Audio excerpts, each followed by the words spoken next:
Pickleball. It looks like lazy people's tennis, and I think that's what it is people don't want to run, but they want to do something. It's ping pong without the table. Well, it looks like shitty ping pong. I like ping pong. I don't get pickleball. Who came up with this shit?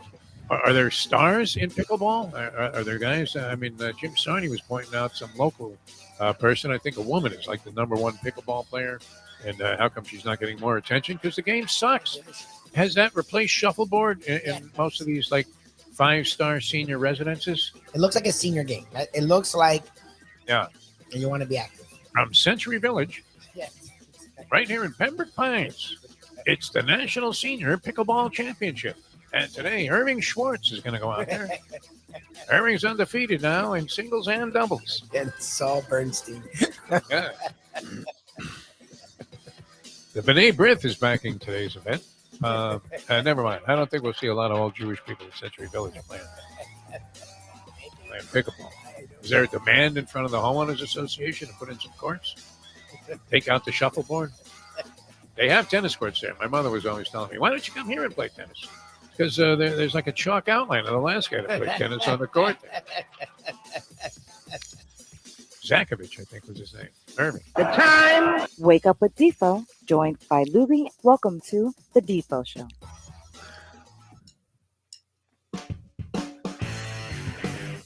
Very pleasant good morning, everybody. Great to be with you on another edition of the Degenerate Friday portion of the Defo Show. And we're hoping the usual suspects will line up and join us here on the show today.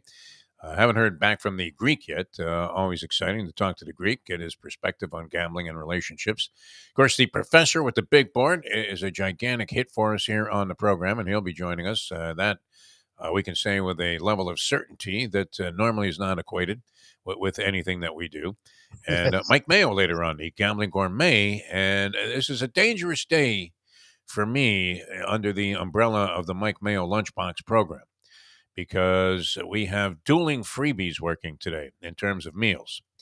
And that can leave you in a position. I finally broke down last night, Lubie. I was horrified by the weigh-in that I had conducted earlier in the day myself, thinking I was going to go to this doctor's appointment. And they always weigh you, and they do a little, what is that thing? Does that even have any impact? That little EKG thing that they do, they plug a couple of things on your chest, and they get the thing with the little blips, and they go, looking good. What is that? Is that like an official, is that an EKG? Well, what is that? What are they measuring? Your heartbeat? It monitors your heart, I think. Yeah. Oh, yeah? Okay. Yeah, it's a thing. All right, so it's good if they come away with a smile instead of the look. Yes. Is what you're thinking. The blood pressure, before I got on the medication and dropped some weight, was prohibitive every time. I always got the look there. Are you taking anything? Maybe you should be. There was even a time, I guess, before I was going for that meniscus knee surgery where you had to meet certain qualifications and I'm able to qualify to even endure the surgery. And that's when I was administered and issued a battery of severe tests, including that, what is that? The nuclear test about stress, nuclear stress test? Nuclear stress test, yeah. That's a weird one, right? Where they shoot you up and you actually check out for a minute? Oh, nice. Yeah. Oh, Jesus. No, they have like a doctor hovering over you and a rabbi. They summoned. And I think you're out for a second. And then they kind of, I don't know, did they bring you back to life in that thing? I know, remember Eddie of Eddie and Vito fame? Not exactly, Yes. The kind of characters that you would want to be on the wrong side of. I certainly wouldn't want to see either of them upset, especially since, in Eddie's case, he would just summon Vito, and that was it. Vito, no questions asked, would crush your skull. And, his handshake alone when he was being friendly to you, Lubie, remember that? And your arm would be like numb for 3 weeks. Can't imagine what it would be like to be slugged by this guy. He said he nearly threw Donald Trump off the roof of a building one time, and so Trump hired him as his personal security guard for a while, or tried to. Anyway, I think they did this nuclear stress test on Eddie one time, and he almost killed the doctor. Oh, Jesus. He said, "What are you talking about? You put me out like that?" Got to be crazy. But yeah, and I had all of these tests because my blood pressure was always skyrocketing through the roof. They even, I remember, gave me a pill one time as I was sitting there to see if they could bring it down.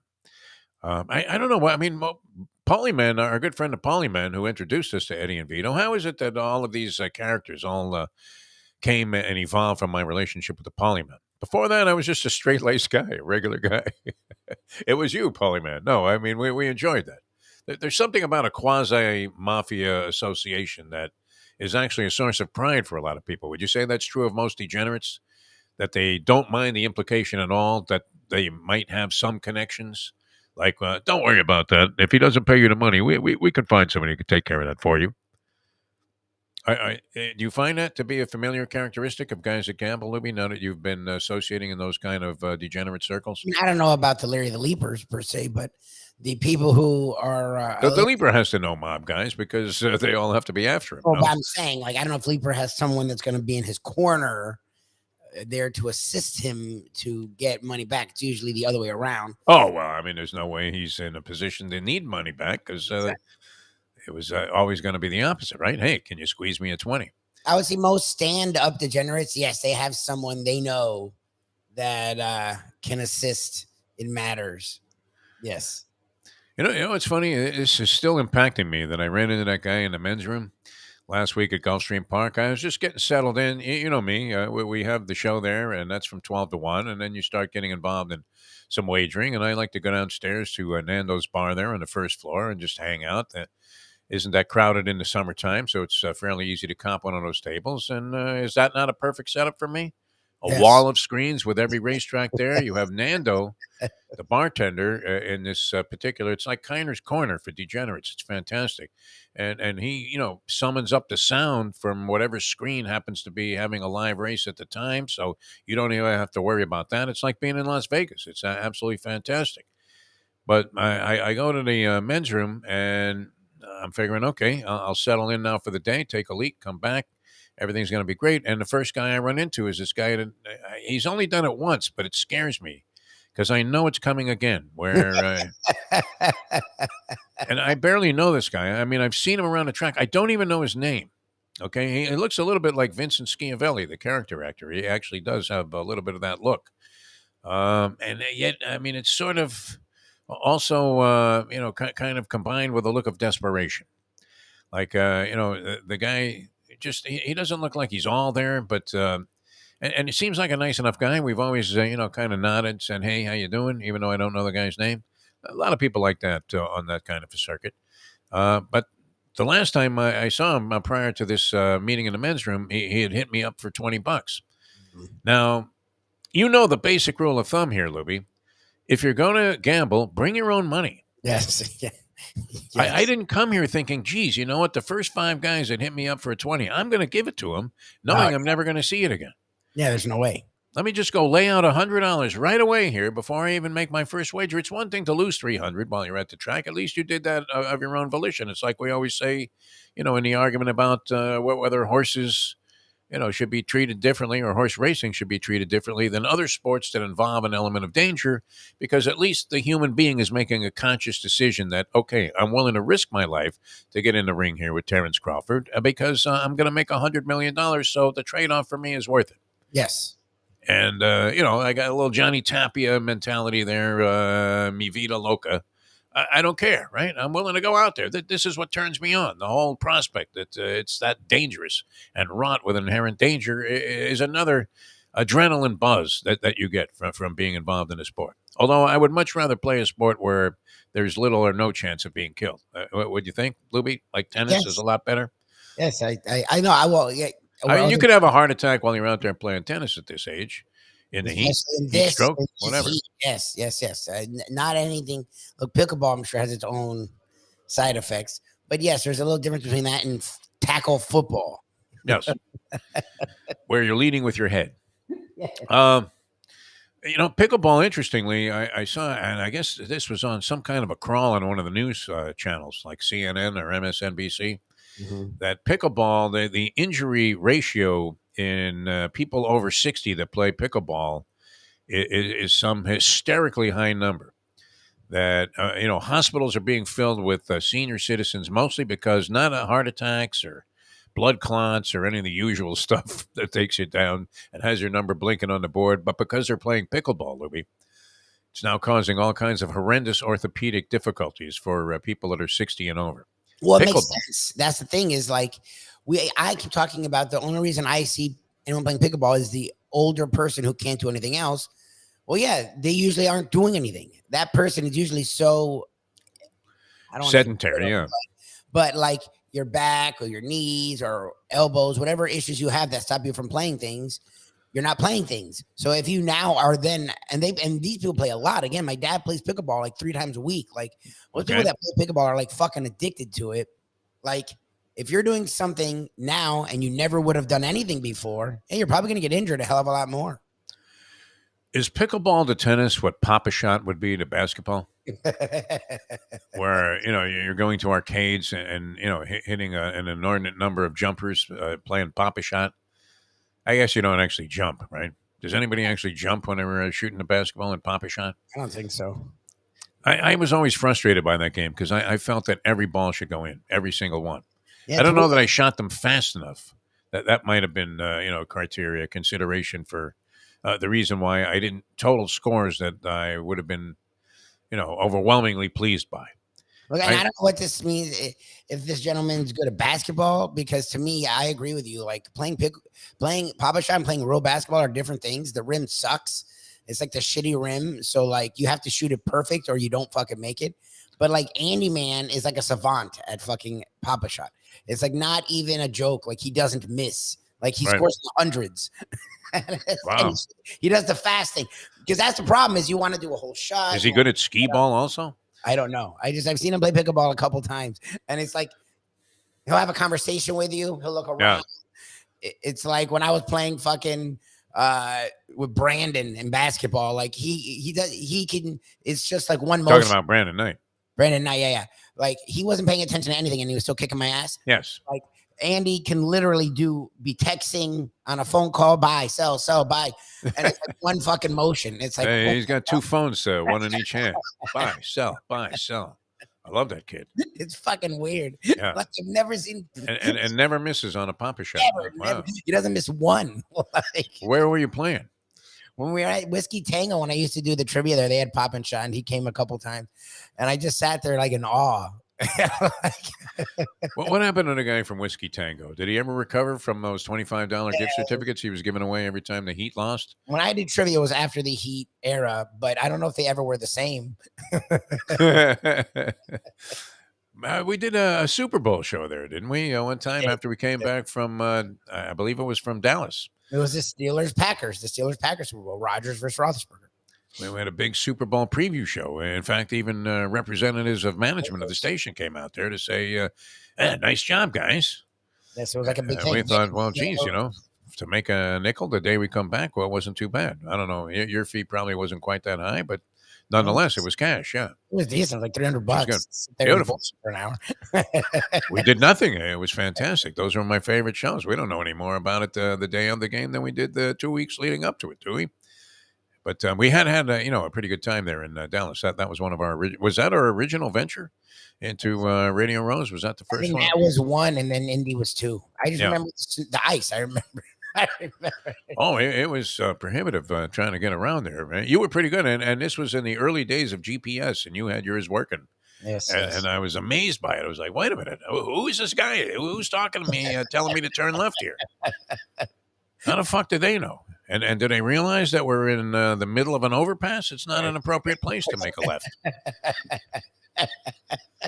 What if you had like a depressed, macabre version of GPS and they were trying to lead you to your, unfortunate and untimely death?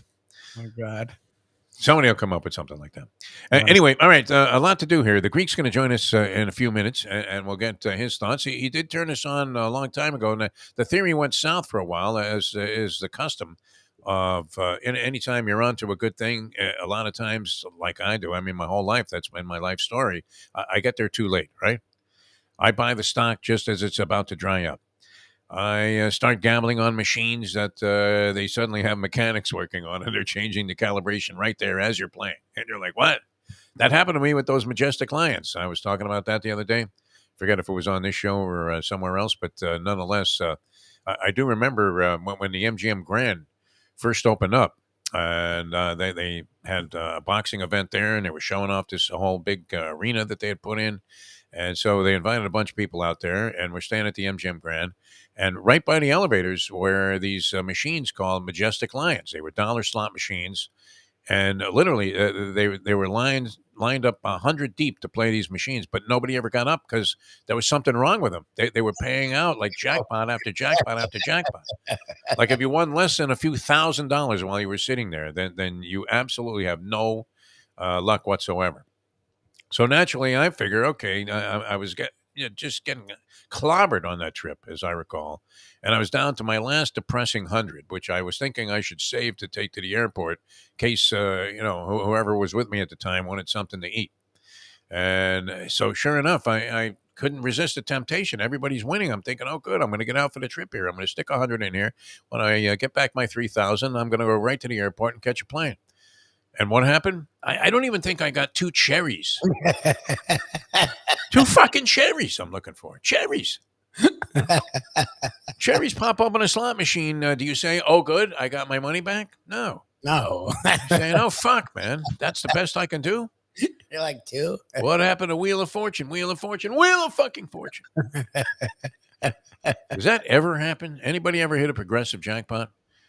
Anybody that we know in our viewing or listening audience ever hit a progressive jackpot on a slot machine and taken down like 200,000 or something?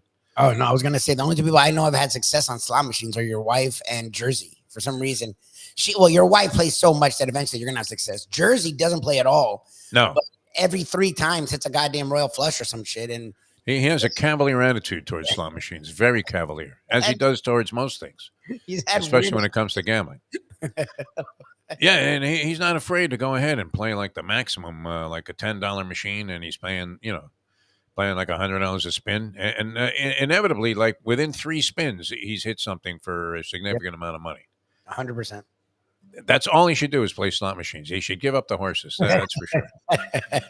Where he has good success, also. I mean, a good handicapper with a different opinion and approach, not likely to, be cashing in on a bunch of overwhelming chalk if that's coming in.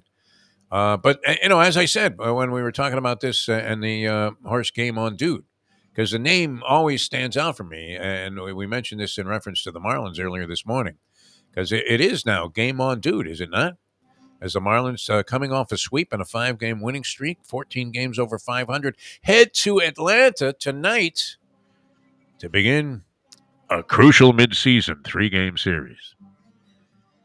Can you imagine if they swept the Braves? Just no, seriously, for a second here, just suspend all element of disbelief. Exactly. Suspend, be like a MAGA Republican and suspend all reality. Rationality. Rationale. Just make something up. All right? That's what we're going to do right here. What tapes? It's a hoax. I like that's my favorite Trumpism, when he's on tape saying something like, hey, listen, and if you don't find me those votes, it's not going to be so good for you, Louis.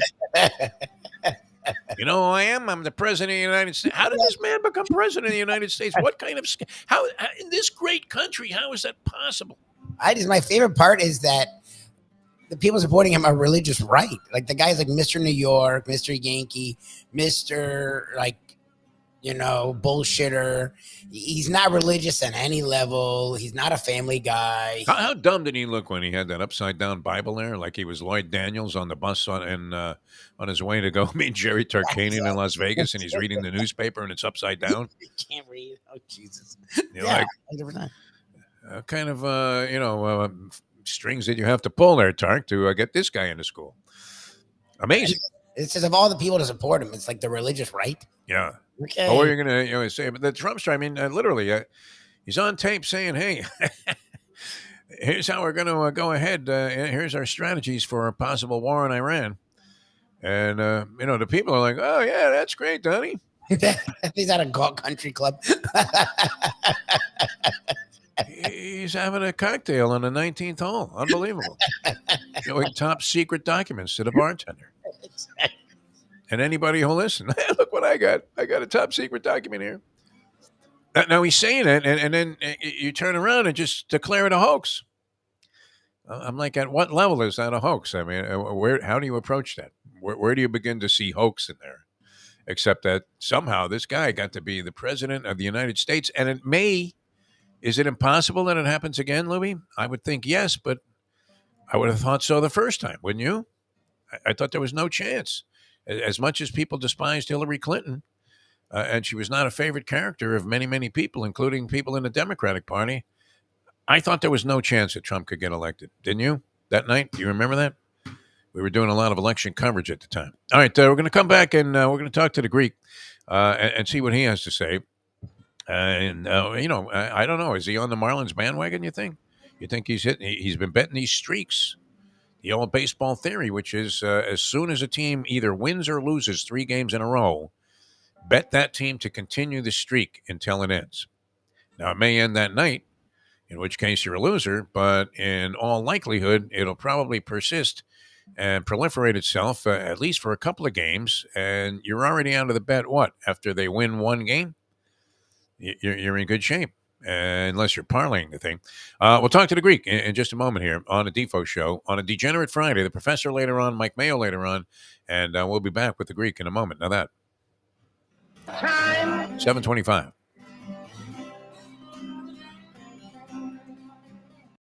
Folks, Tony Segreto here. Let me ask you a question. What do you look for when you go out to eat? Good food, obviously, friendly atmosphere, not too loud, but good energy, reasonable prices, and a place where you feel comfortable. All those ingredients, no pun meant there, are hard to find unless you're talking about the Texas Roadhouse. You see, they encompass all of those attributes. Really, really good food, amazing atmosphere, good for a family, good for a date, or just a night out for yourself, and prices that will make you extremely happy. Their ribs, unmatched. Steaks, hand-cut every day. Everything, and I mean everything, is made on site, including their incredible bread. It's the one day, folks, that you can forget about low-carb diets. Trust me when I tell you, Texas Roadhouse, your restaurant, your destination when you say, where should we go and eat tonight? From the newly renovated sports bar to the beautiful bayside views captured at the Tiki Bar, Jimmy Johnson's Big Chill has it all. Located at mile marker 104, the Big Chill also offers waterfront dining while experiencing breathtaking sunset views of the Florida Keys. It's simply the hottest spot in the Keys to cool off. That's Jimmy Johnson's Big Chill at mile marker 104 in Key Largo. For more information, call today at 305-453-9066. You're going to Atlantic City? AC for a little Thanksgiving celebration. Jersey sucks. Yes, it's going to be freezing Jersey. cold. I like the loneliness of being the only guy on the boardwalk because the ocean looks especially rank. Depressing. Yeah, at that time. And you're thinking, I'm just going to walk into it right by the Ferris wheel there that's out there on the pier that's closed. The Jersey Shore always looks like the set of Private Ryan when you look on the beach. Yes. If you were borderline suicidal, you might consider not going. Start your day with a cup of Defo. Welcome back to the Defo Show. I went to a freebie comedy show one time when I was in Atlantic City, and the first comic up, and it was actually pretty good in terms of the quality overall. And the first guy up there was talking about being on the boardwalk in Atlantic City, and he said this is the only place, the ocean is so depressing that as you're standing there on the boardwalk, you wouldn't even consider jumping in if you wanted to kill yourself.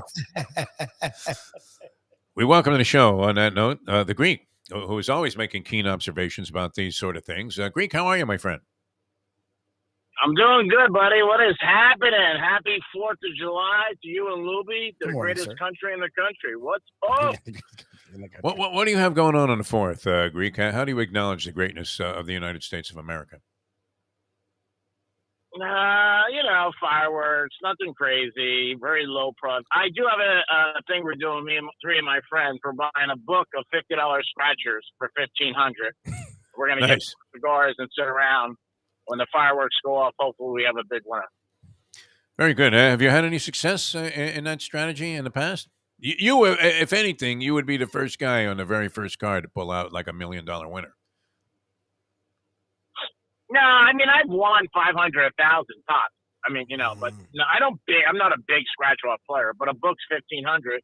So you get 4 guys to kick in $350 each, and you're almost there.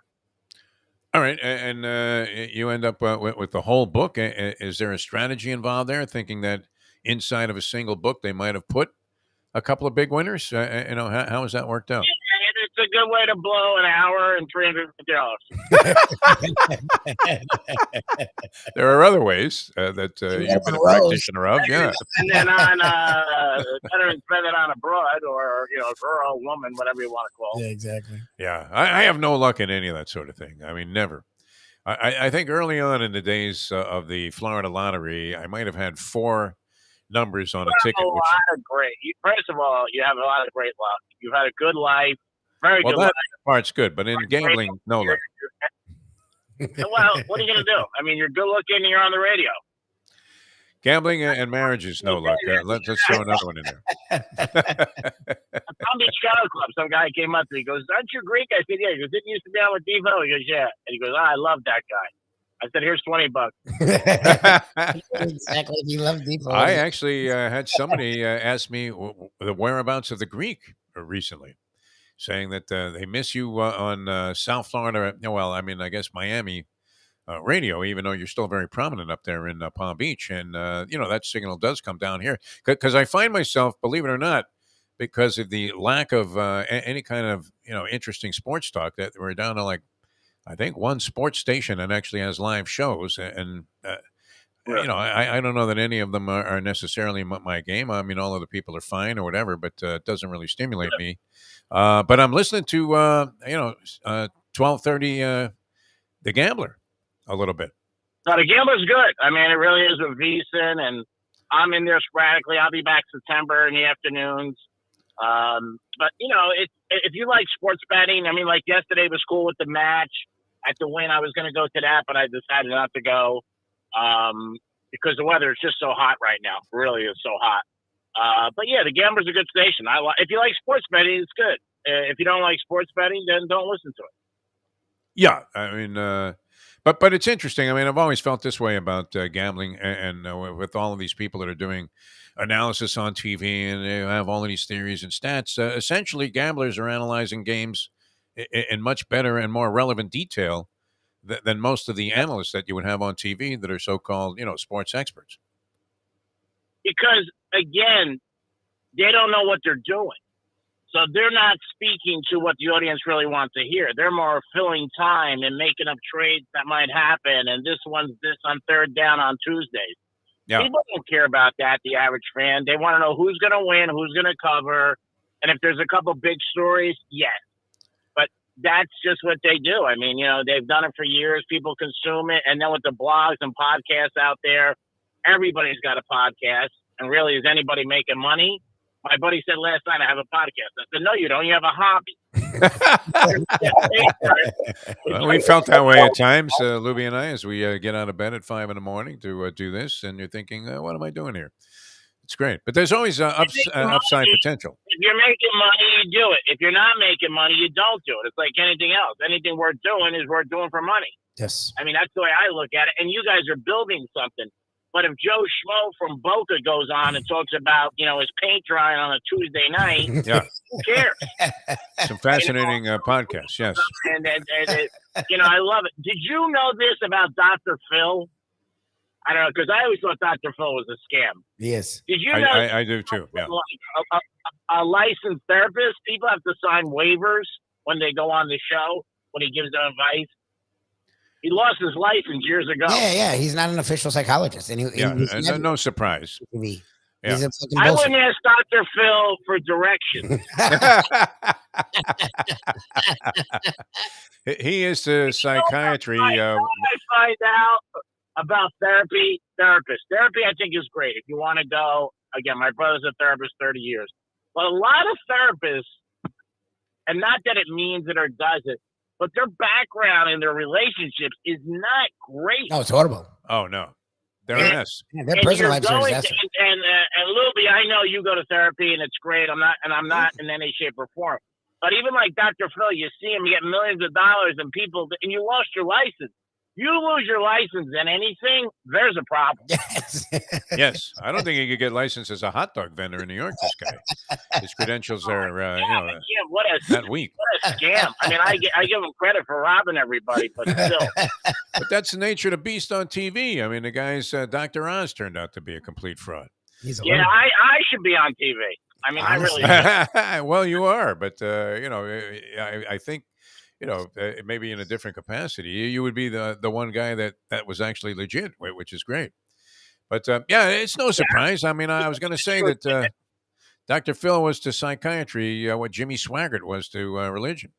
Exactly. Just a complete charlatan. It's funny. Everybody, I mean, everybody talks about different things, and when I bring up money and everything's run by money, people get so mad at me. Oh, Greek, you're wrong. You're shallow. No, I'm not. That's what it is about, and that's what people don't want to understand. I'm just telling you what it's like. That's it. Call 3 friends tonight, 3 in the morning, and tell them you need $1,000. See who answers. Call Saturday night. Call the same 3 Saturday night and tell them you got 1,000 for them and see who answers. Every one of them. 100%. Yeah, call him and tell him you just hit the Powerball, and all of a sudden everybody's your buddy. Hey, yeah, I'm so glad you called. To tell you what, I need a new roof. It's crazy shit. Yeah, it really is.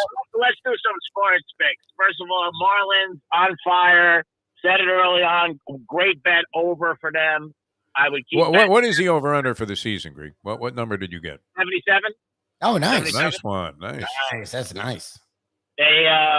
But they got a tough weekend. They're playing the Braves. Yep. It's a big The weekend. Braves are one of the hottest teams in baseball. 20 out of 23 they won. But again, I've said it for years. I've said on this show all year. Bet streaks. Baseball is the best sport to bet as far as sports betting because it's very streaky. Teams will lose 5, 6 in a row, 7 in a row, and win the same way. Yes, I mean that was an age-old theory. I remember hearing this probably 30, 40 years ago, maybe even further back than that, in betting baseball, if you just did this from the first day of the season, every time the situation occurred, you would end up a winner every year. Annually, you would win money, which unfortunately, I mean, people don't like to grind it out, Greek. Have you ever been a grinder in this kind of endeavor? No, but I got to tell you, like the other day, I gave my buddy who was in Vegas the Marlins, Braves, and Rangers. Okay. And he bet it 3 days in a row. 3 days in a row, and money lines, like run lines, that odds play better. And he started with 500, and he just let it go, and he walked out with 9,000. Nice. Jesus, good for you. That's a sweet one. 3 straight days of 3-team parlays. Of the same 3 teams. He wasn't. Was he? Wait, parlays or straight up money? Parlays, yeah. Okay, yeah, parlays. he bet the Braves, he bet Texas, and the Marlins 3 days in a row. He won. Wow, good for him. Nice. That's risky. I mean, that's like parlaying a hard 8, 3 times in a row. Yeah, That's I mean, 500 is a lot for the average person, but I'm saying he did it 3 days in a row. He called me next day. I go, do it again. Next day, do it again. Beautiful. So he goes, I'll buy you a box of cigars. I said, thanks. I really appreciate it. All right, well, what do you think? Our friend Jim Sarney, who is kind of the official show statistician and comes up with all kinds of stuff for us here, had outlined earlier that the Marlins have been getting clobbered by the Braves this year. What would you say? I mean, are the Marlins the same team that they were earlier, or have they shown an element of maturity now that makes you think they're much better than we originally thought? I guess the record would bear that out. They're better than everybody thought, but that kid, Azita, he's unbelievable. I mean, he's got a great bat. I mean, the way he strokes it. All right, yeah. A lot of George Brett or Mattingly, the way he swings. He's great. I mean, in baseball, you get one guy who's that hot, batting 400. He can carry a team for a while. So I think the Marlins will make the playoffs. They're not going to beat the Braves this weekend, but I think they'll win. But yeah, I would just keep betting streaks, and before you know it, it'll be preseason football. It looks like the Jets are going to have to do hard knocks, even though they don't want to. Right. But this is a little dull time of year for sports. But it'll pick up. Before you know it, we'll blink. And here in South Florida, we got lucky with the Panthers and Heat. Yes. No doubt. And I thought the transition was going to be dreadful because this is usually the time of year where we're discussing the mathematical elimination of the Marlins and whether or not their manager will return. In this case, the last few years, it's been Mattingly. And after last season, he does not return as much as everybody loved the guy. They bring in this guy, Schumacher, who hadn't managed in the bigs before, but was with the Cardinals organization. You thought, okay, he looks the part, doesn't he? Doesn't he look the part? I interviewed him in the very beginning with the Gambler. I had him on in person. Very nice guy, very down to earth. Winning organization with the Cardinals. Young cat. I think he can relate to the guys, and I think a lot of times the manager, especially today, it's good that you get guys who played the game, and did that. So far he's had good success, and he's pulling the right buttons. And everything in South Florida is winning. I mean, Tampa Bay obviously is doing great. Marlins having a great season. The Panthers in heat, and we'll see what the Dolphins do. They open up training camp July 30th. Would you figure Greek Schumacher for being a guy that embraced having tattoos? Like when he's got, I guess it's his right arm is all tatted up, right or left? Yeah, his whole arm is sleeved up. Yeah, I wouldn't think. But again, to me, I don't really care about that stuff if you got tattoos or not. I would never hide anything on my body, but that's everybody's different. I figured you had a dollar sign covering your heart. No, in fact, I'll pay for that if you're willing to go ahead and subject yourself to it. I mean, I know it's permanent. Yeah, I'll do it. I got to run because I'm getting a call, but I want to wish you guys a happy 4th of July. You're a great American. I'll be in Atlantic City thinking about you, my friend. All right, love you. All right, the Greek, ladies and gentlemen. It's all about the capital. That's the Greek's theory, and he lives by it. And you know what? He's not wrong. I mean, as you go to your grave, you think, as you see that white light beginning to formulate in front of your eyes, Lubie, and you realize, that's it. I'm going to the great casino in the sky. Is there an afterlife that involves any kind of degeneracy? I don't know. As I often said, I mean, if there's simulcasting in hell, then I have plenty of options. No? But then my other religious epiphany, as you know, Lubie, was, and it happened to me at the Dania Highlight Simulcasting Center when that first came into existence. And it was an armpit of a place. I mean, Dania Highlight in general was sort of spiffy back in the day. I mean, it was very elegant. Mike Mayo can appreciate this. The restaurant there was actually very good, Lubie, and especially good because I was getting it on a comp most of the time because the media relations people there always loved it when anybody in the media came out, because we might mention now see, here's a no debate for me. Highlight, a sport or a game? It's definitely a sport. Feels like a sport to me. I don't know. I mean, people get in these debates about sport and games. It feels like a sport to me.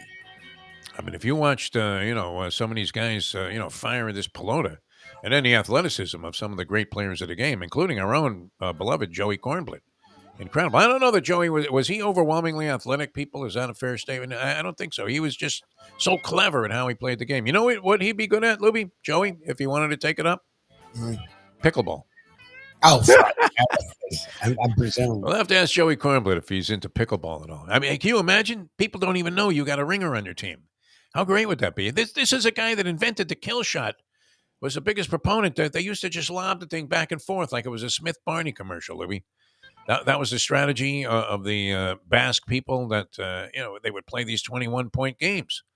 Partidos, they called them. And, it'd be like one-on-one, like a bloodbath, right? A grudge match. It'd be like getting in a ring with Lomachenko.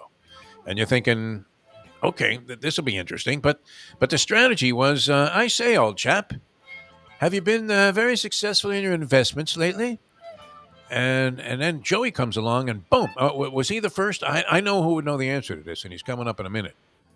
The professor, who endeared himself to me right away when you had to see this, Lubie. You can imagine now because you know the professor and hang with him far more, than I do at this stage of life. But his pockets were stuffed with matinee tickets from the Dania Highlight performance that he picked up on his way to work. I just love that it was because I meant. And this is after Highlight had faded into like being as close to a non-entity as you can be. When I met you all in 2010, so this had to be in you had been working with him for a few years by then, so it had to be in the 2000s. So not only had Highlight faded as a prominent sport in South Florida, but the internet viewing was still in its infancy. Like to watch stuff on the internet wasn't It's not like everyone had a link to a live thing. Like for him, he was watching it, as your story goes, on the internet. Yes. On some fucking site, highlight, like in 2006 or 2008. I'm trying to go to a break, and I hear the professor through the glass in the other room, not even on a microphone, yelling, "Fuck you, Alordwe!" I'm signaling like a madman. Hey, I got Gilbert on the phone here. I mean, this was at 1470. This was to the right of Radio Purgatory. Think about that. Even further out there on the dial. Nobody could hear the thing. You would get in the parking lot, and the station would start fading out, even though the tower was right there. That wasn't the first and probably won't be the last of those kind of facilities that I will be engaged with. All right. Some good stuff happened yesterday, Lubie, on the no filter front. Okay, I'll cool. say that. So we need to get that moving. But turns out we may have a strong connection there that I didn't even know about. All right. We're coming. So, I'm hoping they'll take our stuff and put it right on the going town. out of town. I'm ready. Yeah, I'm just letting you enjoy your birthday. What am I going to do? I mean, I had the Out to Conquer freebie. I mean, who people, don't ever turn this down. Don't ever sneer at this. There are a lot of people that think that there are certain implications that go along with taking one of these Out to Conquer junkets if you're a degenerate. And, they would cast aspersions your way. Certainly a Mike Mayo would frown upon this. No, Mayo, Ken and I clearly do. We all go, why is he going? You can't beat it, Lubie. You will never be treated like this in your lifetime. Ever. He does here. First of all, you have an easy cinch prop bet right away, the over-under on the number of people needing wheelchair assistance. And what was great was the last time we went to the airport, Mustang and I, we were trying to be indiscreet about it, right? Because, you don't want to make fun of somebody that really legitimately needs wheelchair assistance to get to their flight and get to the gate. But we know for a fact that none of these people need wheelchair assistance. That the minute, seriously, the minute the plane lands, I mean, they sprint because you don't have to pick up your luggage. They do it for you. In most of these trips, they do everything for you, Libby. You couldn't ask for. I mean, you're like traveling like Paris Hilton is in that commercial. Except, and even the whole engagement and involvement with the airport and the plane out of the Palm Beach airport, night and day, Libby, from going even to Fort Lauderdale, which used to be like that. When I was traveling a lot in the early '90s, it was fairly simple, right? Fort Lauderdale, Hollywood International Airport. You'd roll in there, and it was like going to an airport in some remote city where they had like one flight in and out every week. Like, you're going out of town there, huh, Mabel? Right. Like that airport in Minot, North Dakota that I landed in the middle of like a minus 50 temperatures. And they tell you, well, it's only 50 yards to the terminal. Right? You had to get off the plane there and on like a sheet of ice. That was a dumb place to be wearing cotton pants. It really was. Floridians are not cut out for that sort of thing. But no, the Palm Beach Airport, great. You roll right up to the window there. You don't have to go through any kind of mishigas and hazarai about whether your luggage is overweight or any of this other stuff. They don't have you. I mean, how embarrassing is that, Louis? I would imagine that you might have done this at some time, where you're pulling Shirley's underwear out of a closed suitcase, so that you'll drop an ounce and you'll be under the 50-pound limit there on Spirit. Where, I mean, you talk about harsh and overwhelming penalties. I mean, we would. She hates checking bags, and she hates when they make you try to. She hates when they make you check bags when you plan to not. Like, that's the most annoying thing, when you like do all the math and you're ready. Yeah. It was like 50. You went, it was fine. You came back, it's 50.4, and like, well, you're fucked. Exactly. 0.4. 0.4, yeah. Now what are you going to do? You're going to open the fucking case right there on the scale and start pulling shit out until it weighs, 49.9? This is like a Don King weigh-in. It really is. It's just like that. When you're at the Spirit Airlines, and they can't wait to whack you, and their scales are calibrated so that everything's 5 pounds over. 100%. You feel like Lafitte Pink Eye, man, when he was trying to make 116.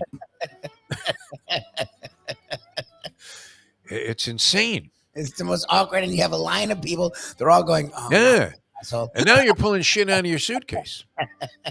You have to feel like an ass when you're doing that, no? And they, they treat you. The Spirit Airlines people are trained to treat you just like they treated the guy in Midnight Express when he got caught with the belt full of hash. Yes. I mean, no better, right? I mean, you're going straight to some harsh Turkish prison if you don't comply. They're not afraid to whack your credit card for an exorbitant amount of money either. No. It's one of those things, too, where the fee is so high that they have to call. Can you approve $350? No, he's £1.50 over here at the scale. Exactly. Incredible. Well, in the case when I travel with the Mustang, though, I weigh less than her suitcase. Oh yeah. Well, So I just jump on the scale and say, hey, if I qualify here somehow, I mean, and I almost do like a guess your weight type of thing with the people. Well, wouldn't that be better too if they just said, hey, listen, I know your suitcase is stuffed with a lot of shit that you shouldn't be bringing on this plane, and it all weighs like a ton over the allotted amount. But if I can guess your weight, I guess you have to propose that to them, right? If you can guess my weight, do I get a free pass if you miss? That would be the ultimate gamble, right? All right, we're coming back with the professor, and we've got the big board on tap. Lubie is all excited about the possibility of James Harden coming to the Miami Heat, saying that he's a perfect fit. You said he was a perfect fit earlier this morning. This Harden is actually, if you look at what he can do, it is what the Heat needs. The problem is when they need it is when he doesn't do it. That's the thing. I like that you. Well, Andy's response to you, I think, what was appropriate. Just what the Heat need, another fat guard. Yeah, exactly. I would think this that when a player seems to be, evolving into decline, and as he gets older, and if he's a player like Harden, whose head doesn't seem to be in any one particular place, would you say that's a fair statement? Yeah, he's never been dedicated. That's always been his fucking problem. That decline becomes exponentially faster, comes about that much more quickly, and kind of like a lot of boxers, where from one fight to the next they completely lose it. Guy gets knocked out in a or even goes a distance in a real competitive fight, and next time he's out there, you realize, Roy Jones doesn't have it anymore. A couple of fights before, right? He's putting on like a circus-like show, right? He's got his hands behind his back. He's doing bolo punches, all kinds of stuff. Puts the guy one shot on the chin, boom, down goes Frazier. But then gets involved in a tough battle, like he did with the great Glenn Johnson. And the next time he goes out there, boom, knockout city, and the guy's done. Only to continue boxing 20 more years into the into the future. And eventually, what did he ever win a heavyweight championship? Roy Jones Jr. He wasn't like some schlock organization's heavyweight champion, was he? The light one. Didn't he do the light? Didn't he win light heavyweight? I don't know if he won an actual. Well, he was a light heavyweight. That was his weight division. Yeah. Maybe he won heavyweight because remember he was fighting fucking Schmanks when he first went to heavyweight. Yes. I think he won a stupid ass heavyweight title, I think.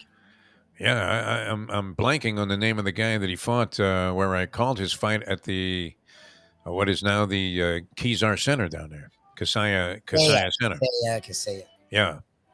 He fought some stiff that had no chance. In fact, I knew the trainer that was taking over while this guy was in America. He was from Australia.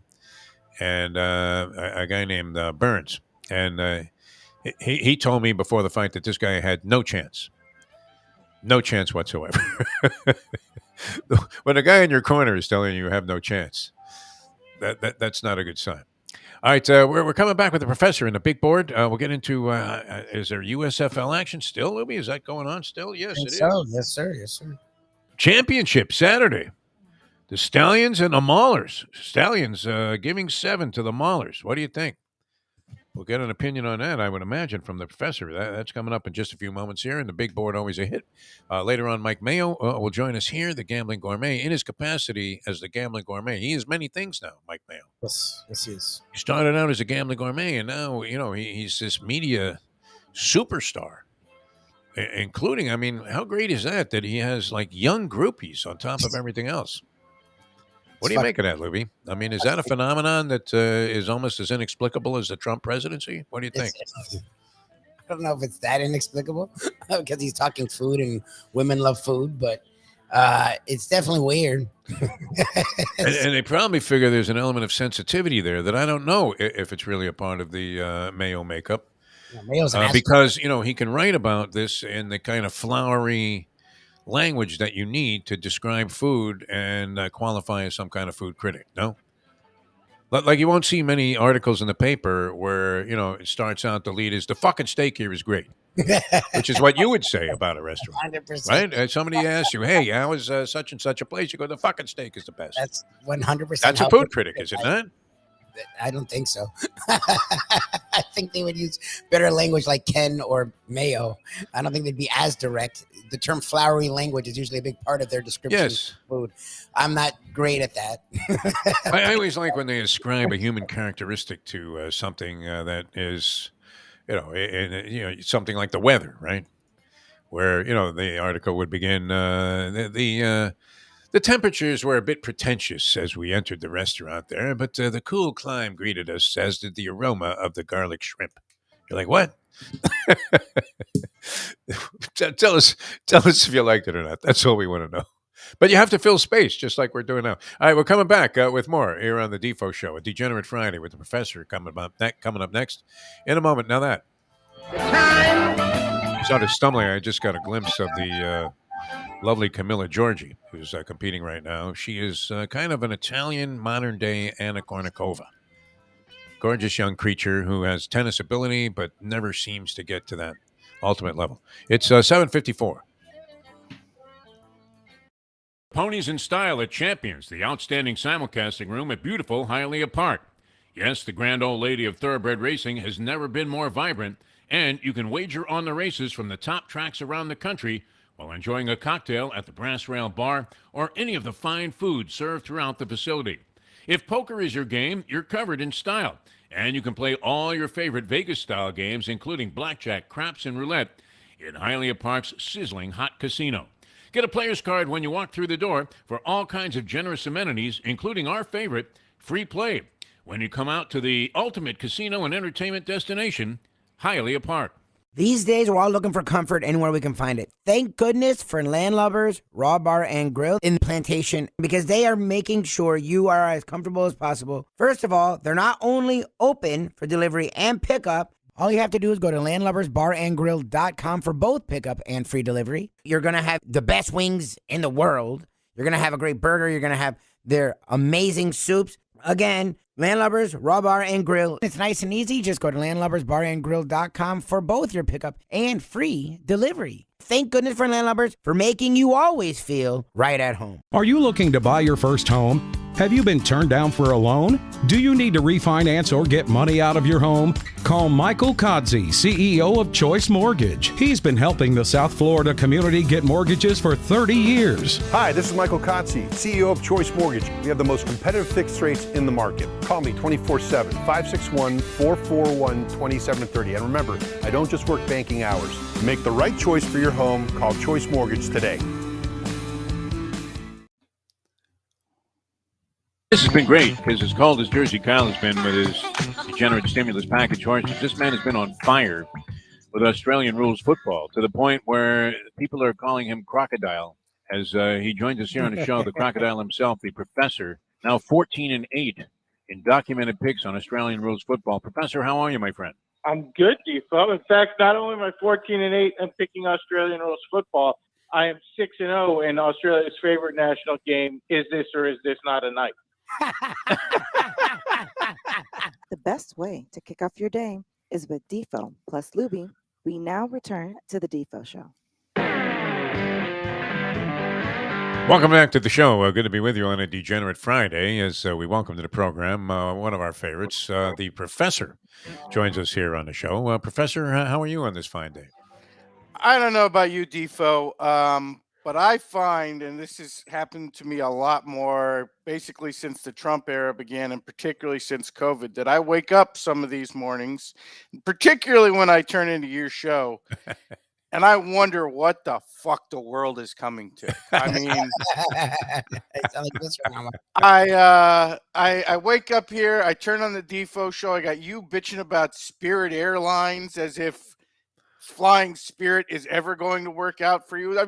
That's just the kind of situation where I think you should expect to get kicked in the ball. They should no just doubt. have Yes. somebody at the counter to kick you right in the sack. Because that's the flying experience on Spirit. We've got apparently Mayo has young groupies based on his vocabulary when it comes to describing food.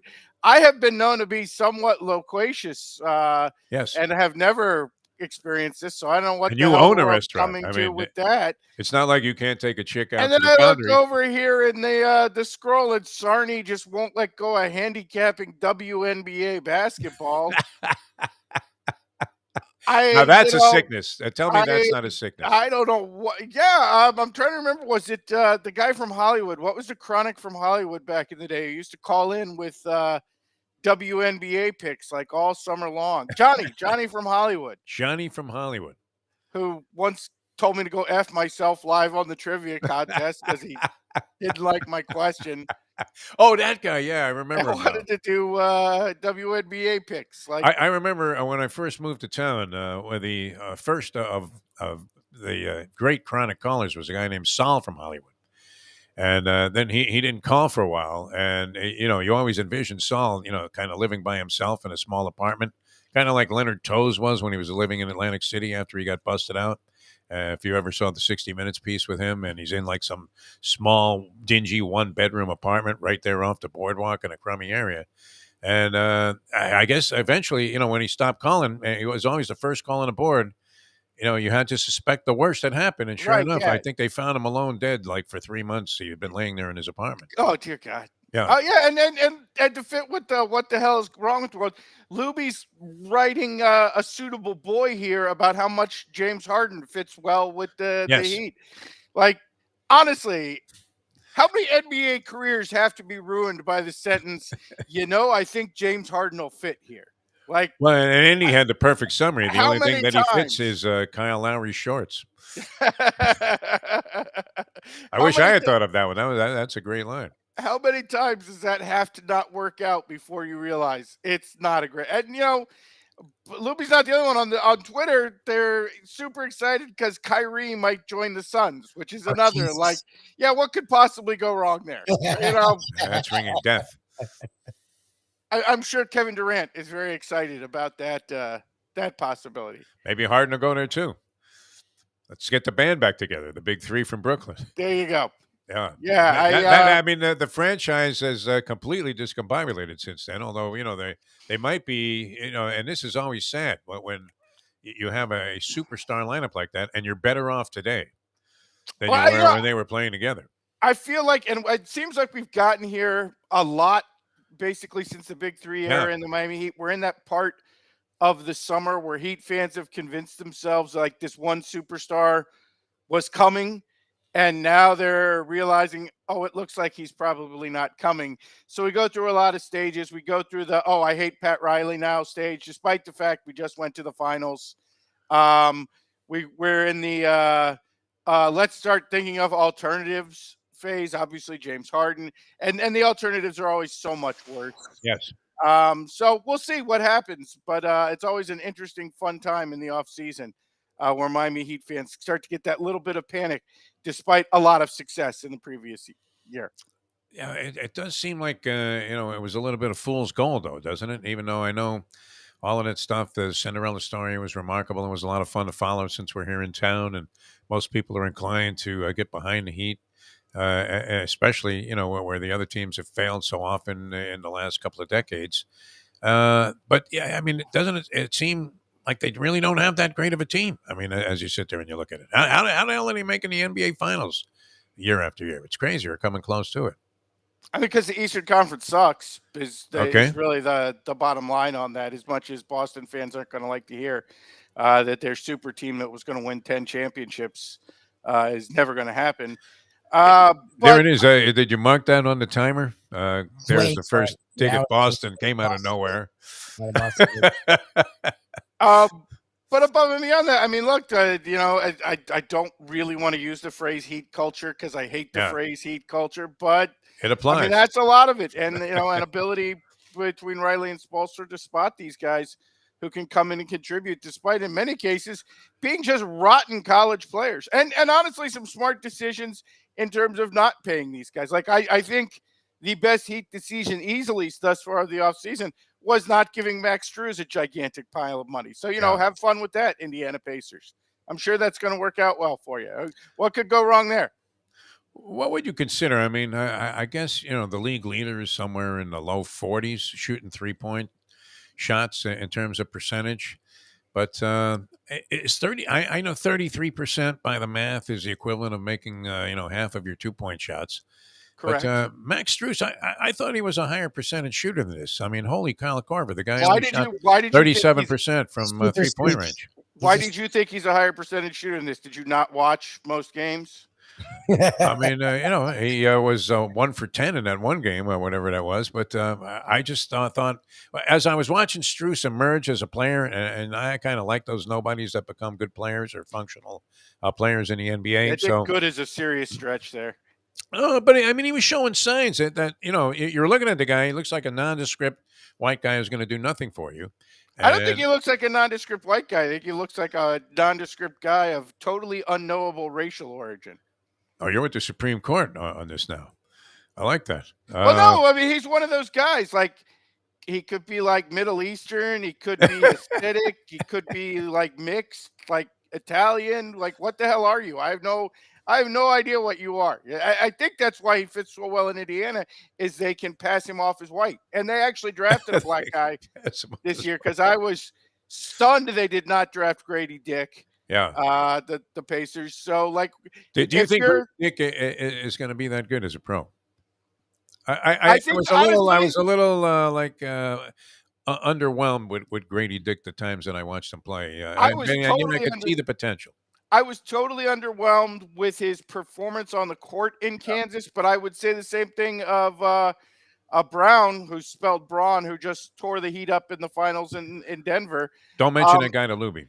And then you watch Grady Dick's workouts and you watch him landing in Toronto. Toronto has shown a real ability over the years to develop these wings who may not have a natural inside game, but have a good stroke. And have turned them into solid mid-range players. A guy like Siakam or however the hell you pronounce it.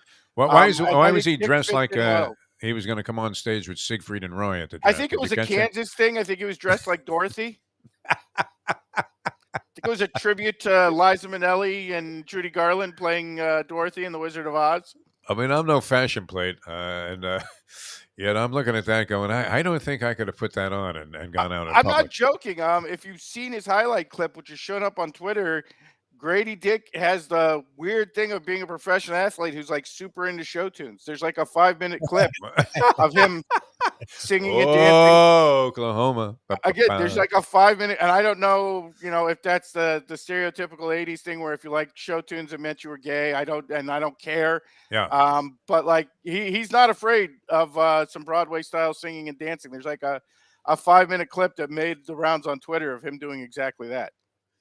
I can see the headlines now. Dick Harden's in the stretch. Still my favorite. Again, that goes with my favorite college football headline of all time, which was, what did they used to call that game in New Jersey? The first game, the Kickoff Classic.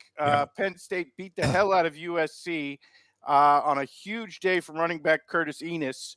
And the headline was, Enos too big for Trojans. Along those same lines, my favorite, which I think I've mentioned to you in the past, but it was a UCLA-USC game, and UCLA had a quarterback named Peters, and he was injured for the USC game, and the LA Times headline was, Bruins to face Trojans with Peters out. There you go. And then you have the dream matchup for subtly dirty headlines, which would be South Carolina playing USC. Yes. And Cox too much for Trojans. Trojan can't handle the Cox. Yes. I mean, and the fact that we would even have this either in a memory bank or even conjure this up as a source of conversation shows you the level of sickness. Speaking of which, what do you make of this whole NFL thing and their stance on these players and suspending them indefinitely? I mean, it's Calvin Ridley's suspension. I think hardly it's seemed honestly. appropriate. I think you're seeing it. You saw it play out with college baseball, where they had to circle like every game on the board because they're so uncertain. I think this is the modern era, and it's going to be a necessity. Look, this kid from Indianapolis, this cornerback, he's betting $25 to $50 a game. Then all of a sudden, he comes up with $1,000 bet on a prop involving his own team. I'm sorry, that reeks of inside information. As someone who's been on both sides of that equation, both taking and making, $50 players don't become $1,000 players like that. A guy who likes to bet 25 or $50 doesn't all of a sudden come out of pocket for a dime, no matter how sure he is about things. That's, something is going on. I think it's phenomenally stupid to be risking a $4 or $5 million a year career to win $1,000. Sure. But we've all seen before with a number of gamblers that guys will get in a spot where, for whatever reason, they just can't control their. I mean, look, I don't want to jump on this guy's neck but you and I both have had personal experiences with Pete Rose with this. Like I interned when I first got into radio on the Pete Rose show, and the guy showed up with a freaking racing form every day while he was in the headline saying, "I've never gambled on anything in my entire life." Or in my case, I've totally quit gambling. I don't do it anymore. I mean, look, guys just get out of control. And I think, yes, it has to be careful. I mean, this situation with the Titans player who's apparently being suspended for gambling on a basketball game while he was in the Titans facility, it sounds particularly ridiculous. Yes. But I think that's probably where we're going to need to be in terms of maintaining the integrity of the sport. And I think we've already seen it again. College baseball, you had a coach clearly giving inside information, got fired over it. What was it? The state of Iowa, they had to investigate something like 14 players over this. Some of these sports that they're taking action on don't have any money in them. Like, I don't know what the biggest NIL deal is for a college baseball player, but it probably involves like a local Arby's and a, double meat sandwiches if you hit a home run kind of deal. So, like, yeah, this is going to be a temptation. Clearly not just for the amateur guys, but for the NFL guys as well. And, yeah, the gambling companies are really going to have to watch this closely.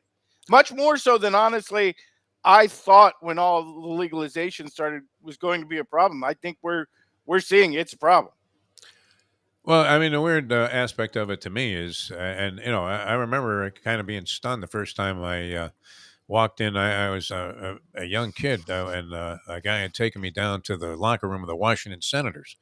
And I was a big baseball fan and, trying to observe as much of everything as I could. And I was stunned to see the sign on the wall about gambling that was outside of every baseball locker room. And I'm thinking, well, why is it necessary to actually have like a sign posted here?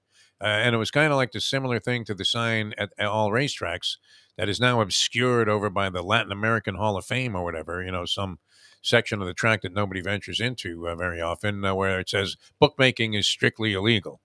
The league, the message they're sending out there, I mean, they have athletes of prominent stature that have played in the NFL that are all embracing the idea that, hey, as soon as the puck drops, bet who's going to win the faceoff. Again, I agree with that. Is there a certain amount of hypocrisy involved with the league's complete, partnership?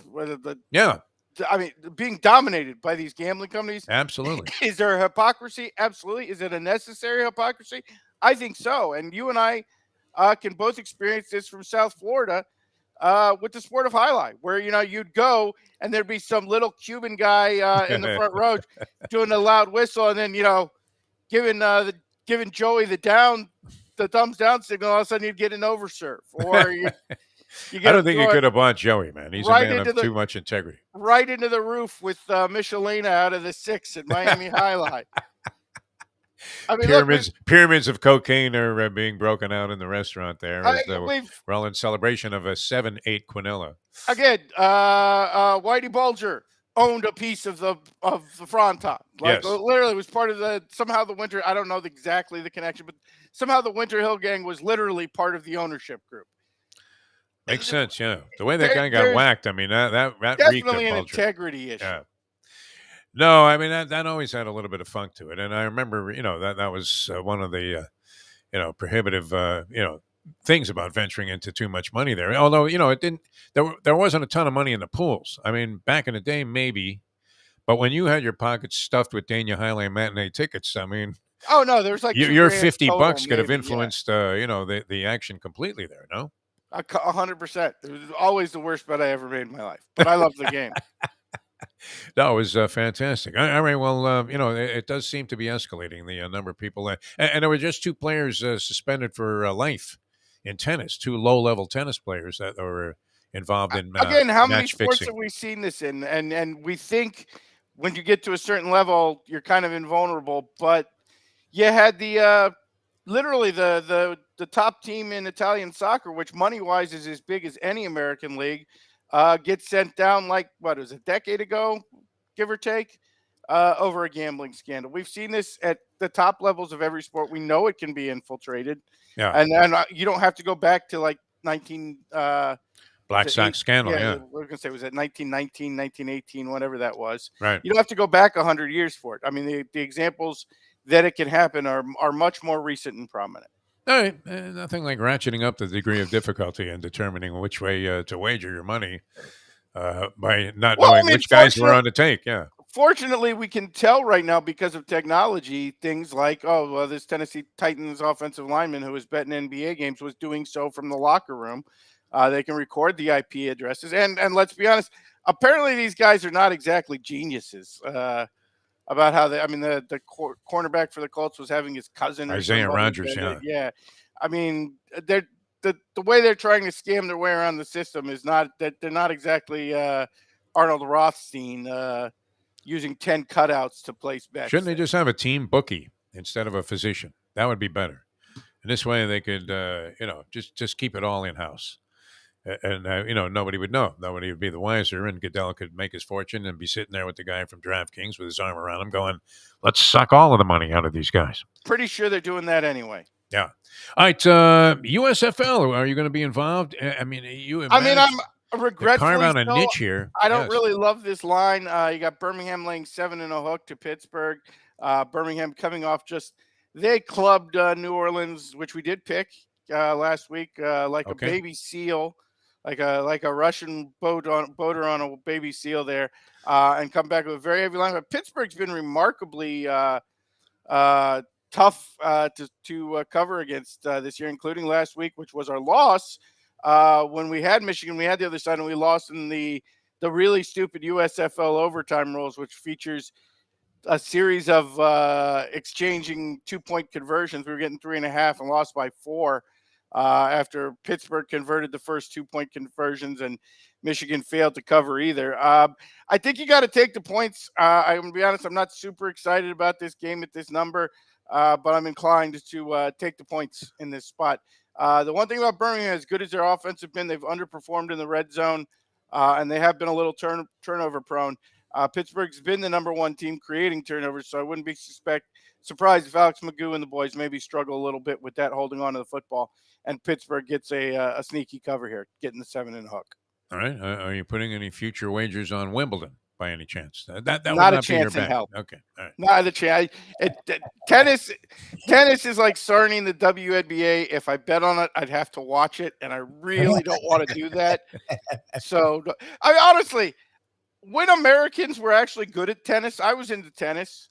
But now it's all these unpronounceable names from countries I probably don't like anyway. Yeah. So why the hell would I be into tennis? Well, and it's largely chalk-based when you get to the championship rounds, right? I mean, you're looking at the Joker. Well, again, I'm not trying to insult the guy. I realize he is one of the all-time greats, but Joker makes Yvonne Lendl's personality look exciting by comparison. It's another one of these dour Eastern European guys. He's like Sammy Davis Jr. Lendl compared to this guy. Yeah, he's not exactly he the sings most and dances. Yeah, not the most intriguing personality there on the Joker. No, but you know what? You could make this case. And I guess this is a vague generality also, but nobody more mentally tough, I don't think, in sport than Novak Djokovic. The way this guy comes through, I mean, the way he comes through time after time when the money's on the table. How do you gauge incredible. Mental toughness? I don't. That's one of those things they throw out in sports. The intangible crap. And I think are there guys who are clearly mentally weak? Yes, you can see them show up. That's something you engage. But like James Harden. We were just talking about James Harden. I mean, how many disappearing What acts was that does he have? guy's name? What was the guy's name who had he was in golf, who had like the leg that was falling off, and they wanted to give him a golf Casey cart? Martin. Is Djokovic more tough, mentally tougher than the dude whose leg is getting ready to fall off at any given moment? And Casey Martin was never like an outstanding golfer, but just that he was good enough to get on the PGA Tour on one leg would indicate to me, like, well, there's about the mentally toughest son of a bitch you'll ever find. Well, and anywhere. physically tough also. I wouldn't denounce it as a way to characterize an element of a guy's game that he's particularly good at. I mean, it's an important aspect that there are many guys that they get to that level. I mean, and they have the ability, and they can't handle it. Is Joker mentally tougher than these guys from the Olympics who do some sport where you're never going to make a dime of money, and to be like a gold medal contender in the Olympics? Greco-Roman wrestler. They're getting up at like 4:00 in the morning every morning to lift weights and eat properly and practice their sport, knowing that like the best case scenario is they're going to get like 50 grand from the Home Depot at the end of the rainbow. Like to me, if you're like the greatest shot putter in the world, that's an unheard of level of mental toughness, because you're doing it all knowing you're not going to make any goddamn money out of it, knowing that Joker makes more money per minute than you do. Well, it depends. You're throwing a lot of qualifiers in there, and yeah, sure, your argument is well taken into consideration. But and I'm just saying, delivering in the clutch when I mean, if you looked at this guy's record in tiebreakers and things like that, where it's supposedly a 50-50 shake after you've just gone 6-6 in a set. I'm sure it's dramatically on the upside that this guy comes through more often in those pressure spots than anybody else in the game, and has for years. And this may be my lack of tennis knowledge showing through here. Isn't that pretty much true about all the dominant tennis? Isn't that true of like Sampras and Federer and Nadal, yeah, sure, and all of those guys? Like, isn't that just like a quality you have to be one of the tennis greats? Well, and remarkably so, he was able to do it and crack through as a younger guy when Federer and Nadal were at the top of their games. So, I mean, think about that. He's going toe-to-toe with the best of the best when it comes to that sort of characteristic. And he was able to evolve and now persist past where these guys, I mean, obviously a younger player, but still has it. I mean, still has that same level where he's always going to be the guy to beat. Well, it's funny. This plays in a conversation Lubie and I were having last night about quarterbacks in the NFL. I wonder how much that is just modern athletics and nutrition and training and everything else, where the new look, I remember, in tennis, it used to be like once you got past like 25 years old, you were over the hill. You were kind of shot. You're the old man of the game. And now it seems like all these guys are lasting into their 30s, much like it used to be. Even 40s. If you were a 35-year-old quarterback, like you were literally, in a wheelchair at that You look point. like Sonny Jurgensen at a bar. Yeah. And nowadays, like the new normal is to expect guys to play till they're close to 40. I wonder how much all of that is just how much money is in the sport and how much science has been applied to the world of sports when it comes to aging and anti-aging these days. And that all sports are going to go through a period where we're seeing guys where their dominant period just lasts and lasts and lasts. What was Lubie's opinion on that?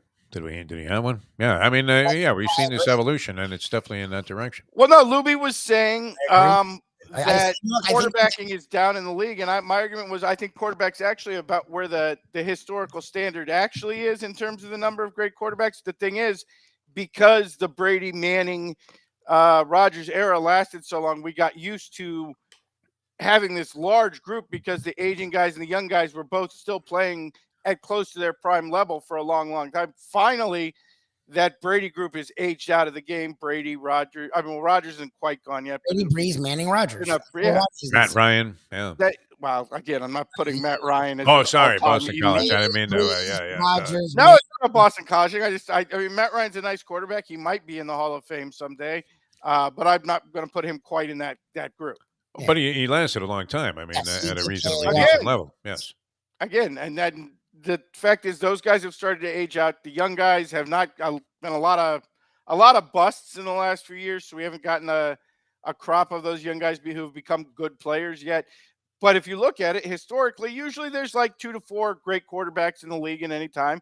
Right now, we've got Mahomes, who I think is already in the group of all-time greats. You've got Allen, who some people want to put there. You've got Joe Burrow, who, if he's not there yet, is certainly well on his way. And you've got a couple of guys, Herbert, too, a couple others who might get there someday.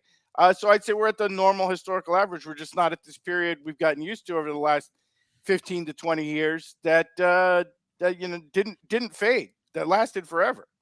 Plenty of Bubby Bristers also out there in the NFL where it's weird to think that there are many teams I couldn't tell you who their starting quarterback. I got to tell you honestly, for as much shit as he takes, and certainly he probably wasn't bad. Yeah, Bubby Brister made the playoffs a lot for a dude who just mostly it's the name though, Bubby Brister. I mean, fortunate to be on good teams, but he actually was in the playoffs all the time.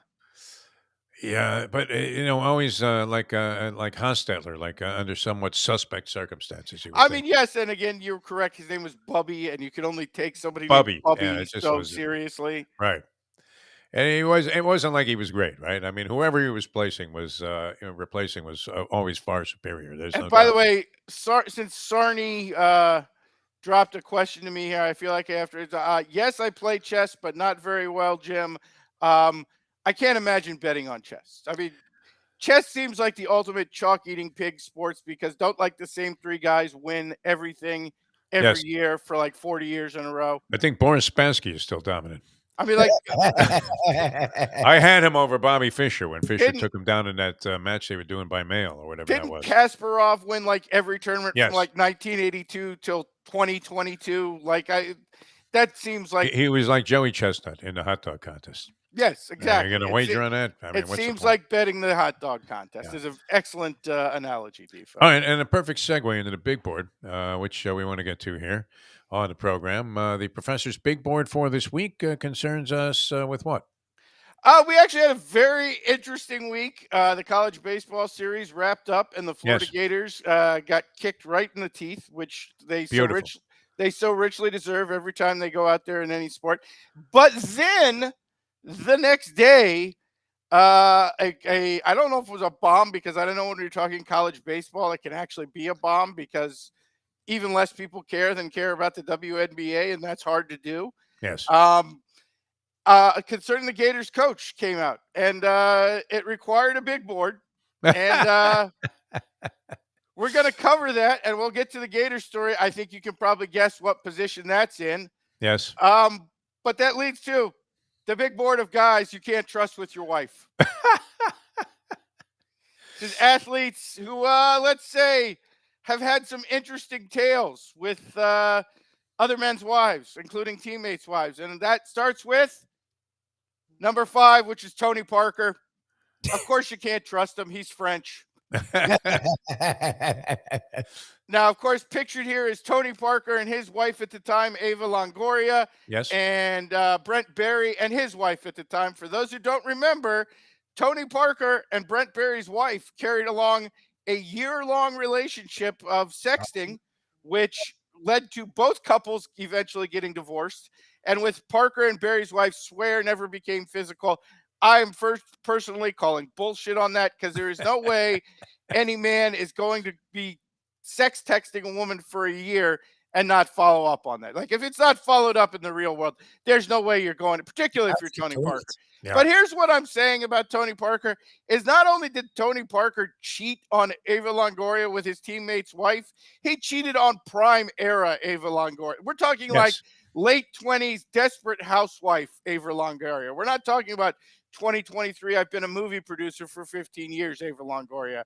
We're talking I'm in the gym 10 hours a day because I have to show up on Desperate Housewives in a bikini, Ava Longoria. Yes. I don't know what the hell Brent Berry's wife was sexting him, but I really want to read what that is. The texts have never been released. I want to know what it is that made you jeopardize your marriage because plus it's Ava Longoria. She was probably a top 10 female star in the world at the time. So it wasn't like she was after your money. She might have even been making more money than Tony Parker at this point. And I realized Tony Parker's a good looking dude and a professional athlete and all of that. But I think this proves that, no, you can't trust a Frenchman around this. And that has been They were backed up. sexting in French, as a matter of fact. That has been backed up by Barry and Parker's teammate at the time, Steven Jackson. And I am not saying because Steven Jackson has become kind of a thing in America. He's like a racial expert because he was good friends with George Floyd, and he's been the go-to guy on a lot of racial issues for ESPN.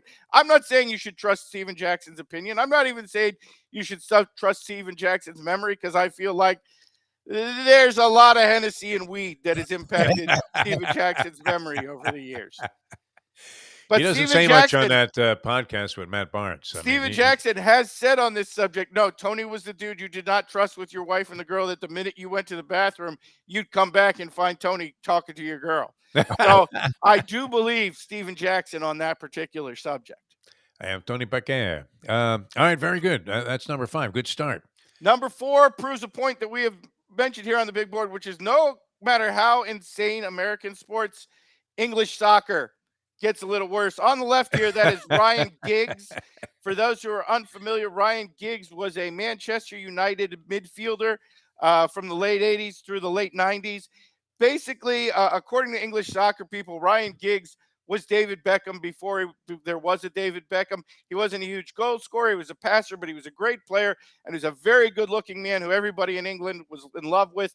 He's also one of the most notable Welsh footballers of all time, right up there with Gareth Bale.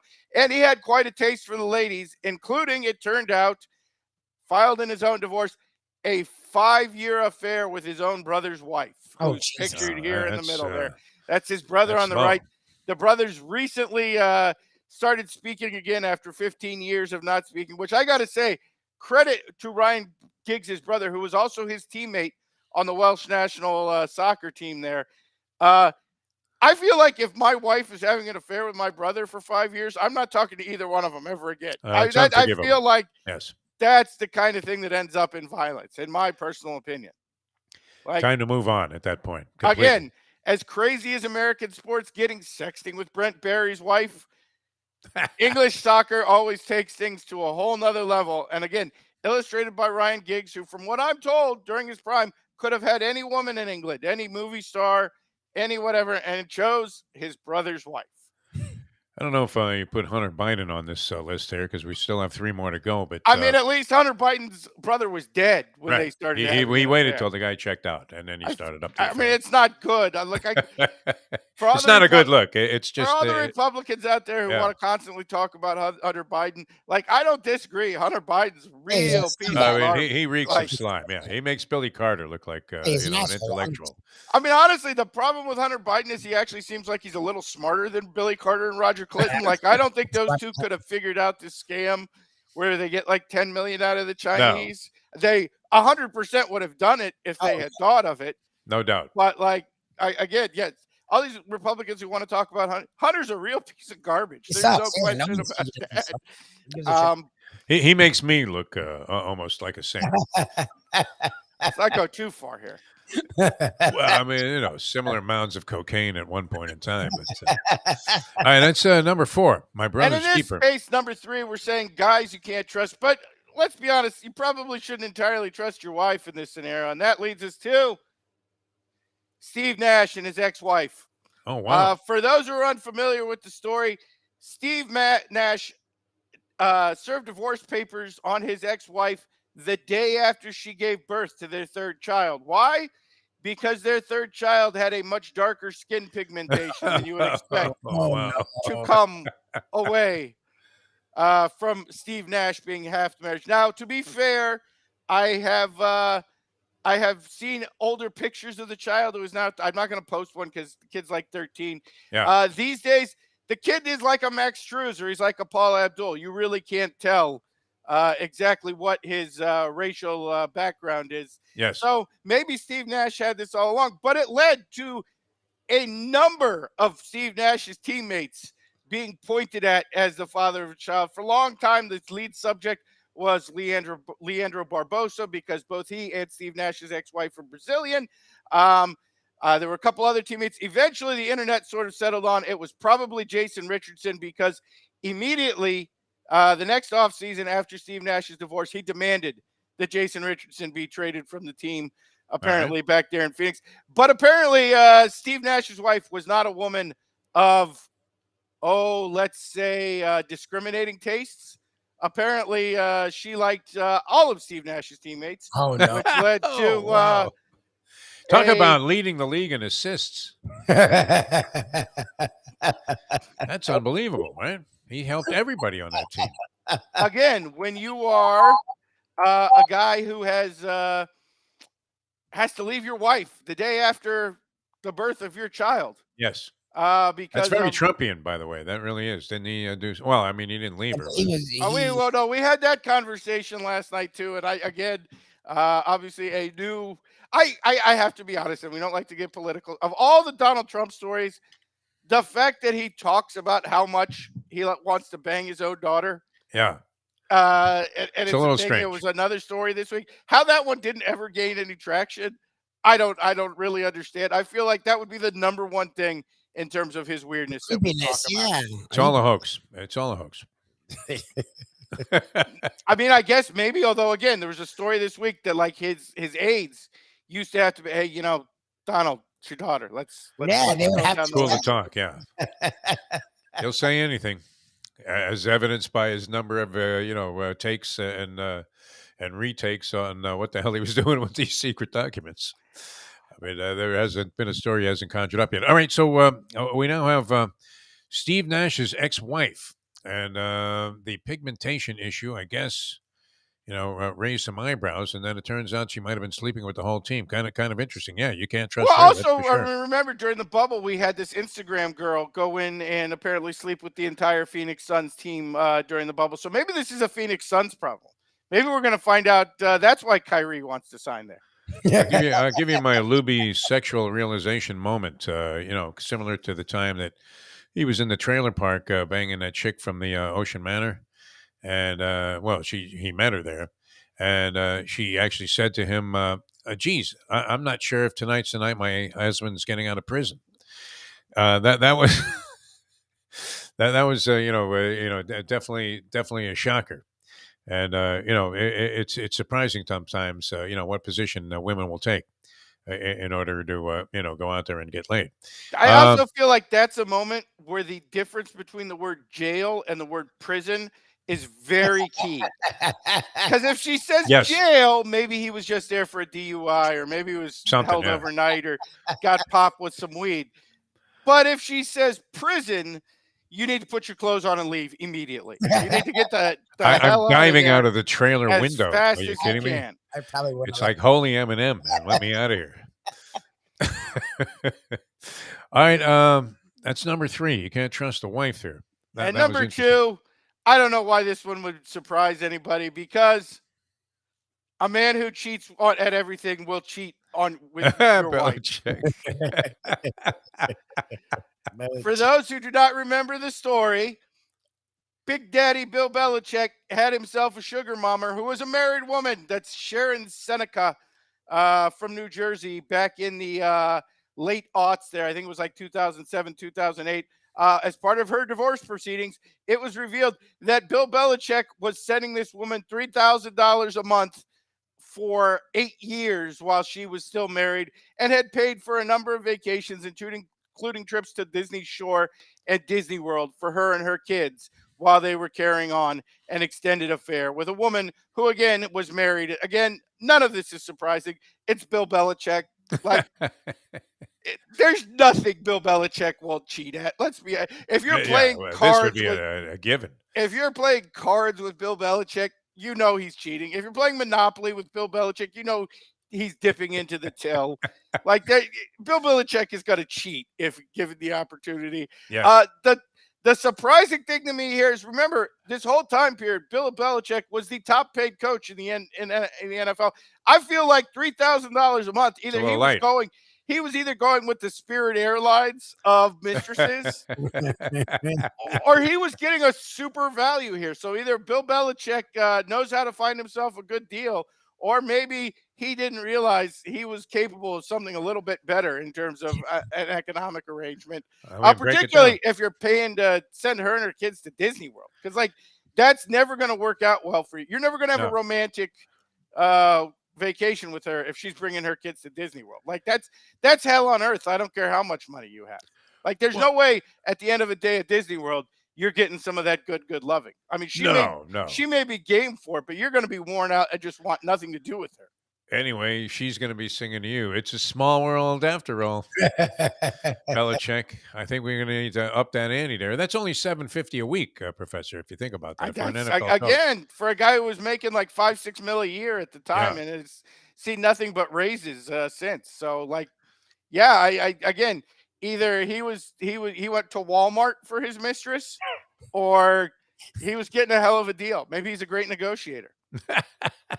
Well, we know how he is. I mean, and he releases players, even though they still have shelf life left, which could have been the case with this relationship. And he releases them just because they're going to become too costly. Again, his contract philosophy applies even to his mistresses. All right. I mean, there are many that you could think of as the number one here. Interesting topic. Not if you've been paying attention this week. There's not. Pretty rough. There's. Well, I mean, I'm surprised. It wouldn't be unveiled that it was Mike Kekich and Fritz Peterson. It is not Mike Kekich. This story's crazy. Peterson. If you have been paying attention to college baseball this week, you already know the number one. And this is Gators coach Kevin O'Sullivan and his new wife, Mindy. They got married last year. They got married late in 2022. I'm going to warn everybody who is a big board watcher here, even for the big board, this story is dark. So some of you, but it's real. It's real. You might want to leave right now. All right. This story somehow managed to fly completely under the radar. Was revealed by a Barstool Sports reporter, Jack McGuire, this week. Had since been pulled from Barstool Sports. So there is some question. Perhaps the Gators issued a cease and desist here, or maybe this story was too dark even for their site. Wow. Here is the story. Back in 2021, Kevin O'Sullivan and Mindy, his wife Mindy, were both married. Her son was the bat boy for the Gators baseball team at the time, and Kevin O'Sullivan and Mindy were having an affair. When her husband found out about it, he murdered both of his children and killed himself by burning his house down around himself. Jesus Christ. This ended up in the state of Florida passing a new law because the autopsy report on the children was leaked to the press, indicating they had been shot before he set the house on fire. Hey. And she sued the press, which led to a new law being passed in the state of Florida that children's autopsies can no longer be released without parental or guardian consent, which I got no problem with that law. That law seems to make perfect sense. After the double murder suicide, Kevin O'Sullivan divorced his wife and married Mindy after being part of the affair that led to the death of these children and the husband. Wow. Yes, which that is about as dark a story as we've ever conjured up here. There are so many questions here, and we have to lead with number one: who's the sicker fuck of these two? Like, wow, which makes you sicker? If you're the woman whose husband murders both of your children and burns himself into your house to the ground, and you marry the dude or if you're the husband who marries this woman, I don't know which one's. They're both just clearly sick as hell. I can't imagine. Number two. What is the Gator? I mean, have they issued any kind of a statement? Number two, this is the question I have. How the hell has this story managed to be under the radar for 2 years? That's incredible. This is the craziest. Again, it's the University of Florida. So after Aaron Hernandez, nothing surprises me anymore. Again, this is the University of Florida who, after we knew Aaron Hernandez is a serial killer, still lives in denial about a shooting Aaron Hernandez clearly did while at the University of Florida, and was covered up by a combination of the football program and the police department, which led to 2 more people being murdered because you let Aaron Hernandez go. So again, nothing surprises me at this point about the University of Florida and its coaching staff. At question number 3, if you grew up in the state of Florida, I realize the man's name is Kevin O'Sullivan, but if his name is Kevin Sullivan, how do you not know he's evil to begin with? His name is goddamn Kevin Sullivan. You have to know he's evil. Yes. Like, and he's got a big, thick Northeastern accent. How do you not know that this was coming? If How the man's about name is when he Kevin ran out to Sullivan. the umpire, when he was complaining about a ball and strike call and squirted green silly string in the guy's face? Again, we're lucky Yeah. he hasn't thrown a fireball in somebody's face. His name is Kevin Sullivan. Oh, We all know people with named Kevin Sullivan have no rules or morals when it comes to this kind of thing.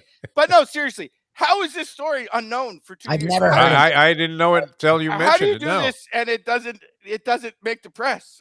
The only thing I can figure is this story is so dark and so sick that even people who write scandals didn't want to write about this one. Honestly, It it certainly sounds didn't sick. come up during those in-game interviews when the Gators were playing LSU. Can you imagine Ben McDonald and those poor They bastards at send ESPN? the blonde chick down there, and she says, "Hey, coach, would you care to comment on this?" These poor bastards at ESPN who only get like 5 minutes of screen time a year. Yeah. Like literally the College World Series is the only time they work the entire year. Imagine them having to try to cover this particular. Well, and they had 2 blowouts. I mean, if they were into their blowout material, that certainly would have filled some time. You wouldn't it? would think, but somehow, like You I wanna said, get this story Instagram hits. stayed out of the press for 2 years. Amazing. I was unaware of it until you mentioned it. So and I was thinking this guy really looks the part of the old salty dog, Augie Again, his Garrido name is Kevin baseball Sullivan. coach. Yeah. His name's Kevin Well, Sullivan. once Sullivan, crossed over to the dark side, and there was no telling what he was going to do in That's terms what of I'm evil. saying. Yes. The guy would come out and hit Dusty Rhodes with a machete.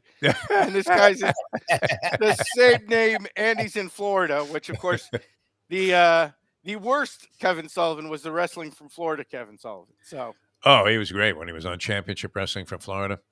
That was fantastic. And who better to depict that type of action and the vital transformation he underwent than the great late Gordon Soley. absolutely. Pandemonium about to break out here. Honestly, the great part about that is because it was 80s wrestling, so there was only so many things they could Yeah. say. So they never wanted to use terms like Satanist or devil worshiper, No.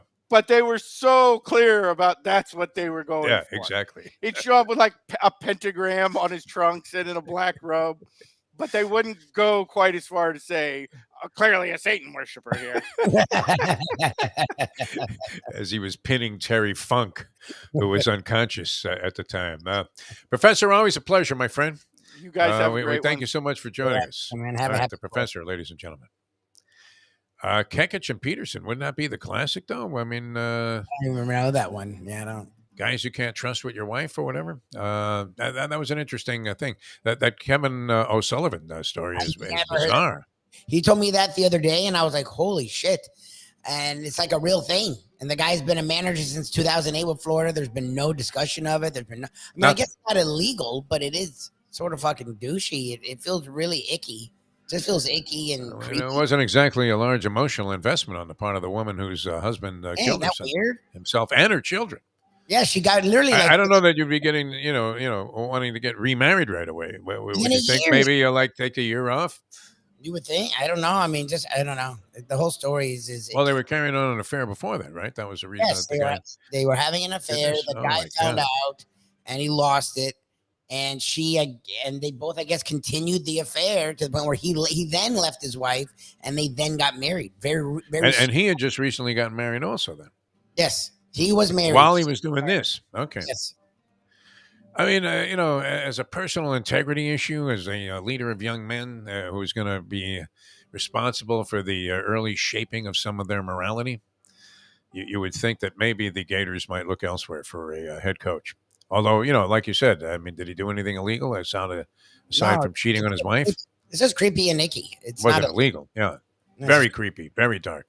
All right, the Gambling Gourmet, Mike Mayo coming up. We're going to be out at Gulfstream Park later on this afternoon, so we'll get a little prelude to what's going on out there. And it's always a lot of fun. And this is going to be doubleheader dining today. As see, I'm going to have to go real late at 10 Palms, but if I order that clam chowder, you think I could just keep the bowl to myself? It's so funny. We both have the same thought. It was so good that I actually want to do a repeat performance, but I do not want to share with either of you.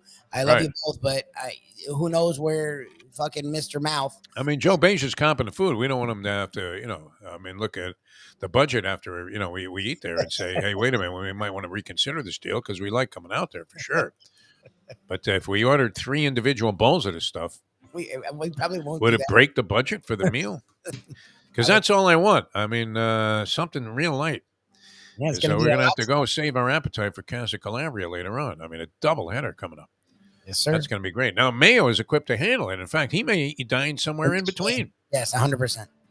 Can he go from like noon until 7:30 without a meal? That would be tough. We'll find out. The Gambling Gourmet are going to join us here, Mike Mayo, in just a moment. Now that The time. this guy puts Chestnut to shame in reality. It's 8:48.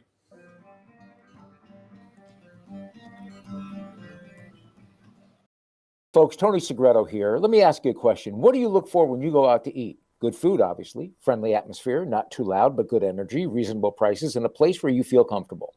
All those ingredients, no pun meant there, are hard to find unless you're talking about the Texas Roadhouse. You see, they encompass all of those attributes. Really, really good food, amazing atmosphere, good for a family, good for a date, or just a night out for yourself, and prices that will make you extremely happy. Their ribs unmatched. Steaks hand cut every day. Everything, and I mean everything, is made on site, including their incredible bread. It's the one day, folks, that you can forget about low-carb diets. Trust me when I tell you, Texas Roadhouse, your restaurant, your destination when you say, where should we go and eat tonight? From the newly renovated sports bar to the beautiful bayside views captured at the Tiki Bar, Jimmy Johnson's Big Chill has it all. Located at mile marker 104, the Big Chill also offers waterfront dining while experiencing breathtaking sunset views of the Florida Keys. It's simply the hottest spot in the Keys to cool off. That's Jimmy Johnson's Big Chill at mile marker 104 in Key Largo. For more information, call today at 305-453-9066. I think I'm the only person who got to play a round of golf at the Wynn Resort. So that's a claim to fame. Quite a distinction. The other thing is 120 degrees, and in front of us, there's a group that was kind of playing a little slow, and one guy was taking a lot of time over the little shots. We were getting a little bit aggravated, but I was playing with the club pro there, the guy who's the PGA professional for the Wynn Resort. He goes, let's not get too upset. That's Michael J. Fox. So, wow. Which was quite actually really incredible and encouraging to see a guy with, you know, Parkinson's for like 20 years. Parkinson's. Yeah. All right, so this was post-Parkinson's. Yeah, and again, the way I was chopping it around. It's And not like so I you was weren't tempted to take a 3-wood out and buzz him? I wasn't buzzing him, and I yards wasn't away? playing through. And once I found out who it was, I just kind of sat there and, you know, enjoyed I took my time. We played 2 balls on certain holes. It was good. It was fun. Very nice. Mike Mayo, the Gambling Gourmet. Grab a bagel and a schmear, plus some Defo and Lubie. Welcome back to the Defo Show. I could definitely see this. I could hear Mayo turning with a snide comment to one of his playing partners. He's a little shaky with the putter. Don't tell me it didn't cross your mind, Mayo. Very shaky, but there's certain things that we would be in poor taste. So, not that I was any great. I'm pretty bad myself. I chop around. I got the yips. How are you guys? Good. How you doing, man? Mike Mayo, the Gambling Gourmet. Are you doing your stomach stretching exercises? Well, I mean, here's the thing. I guess a couple of questions pop up right away because we have the dining doubleheader today, where 2 of our fine sponsors. One, we're going to go out and do a live show there at Gulfstream Park. 10 Palms has been sensational. Lubie and I decided we're ordering our own bowl of clam chowder. You're out. I will be on my last best week's behavior. disgrace. I had a weird anxiety dream about the whole Gulfstream deal, though, because it's like too good to be true. Like, how great is this? We get to go out there every Friday. You're getting paid now to go to the track. We're indoors. We're at the beautiful 10 Palms. They have this great, impeccable service. Before the show, they come up, they take our orders. What would you like to drink, Mr. Mayo? What can I get you to eat, Mr. DeForest? But last night, and even though things seem to be going well, and we've turned this into a weekly thing, and they don't want to stop because it's proven successful. Every week we have these contest winners, and they're getting very nice feedback from the contest winners.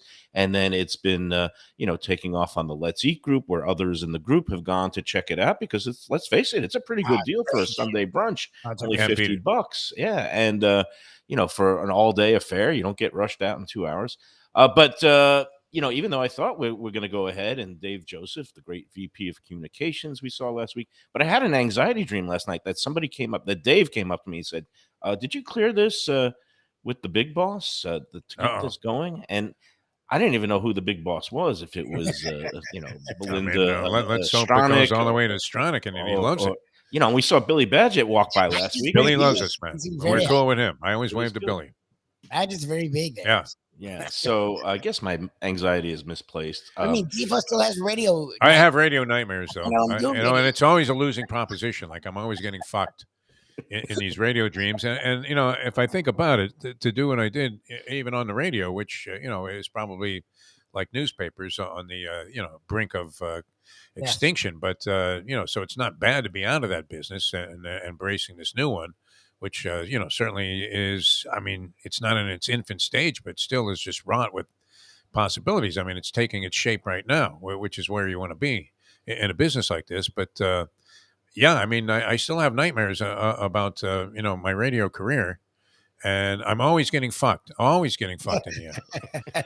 Some unscrupulous salesman is doing me in. A program director is telling me it's over.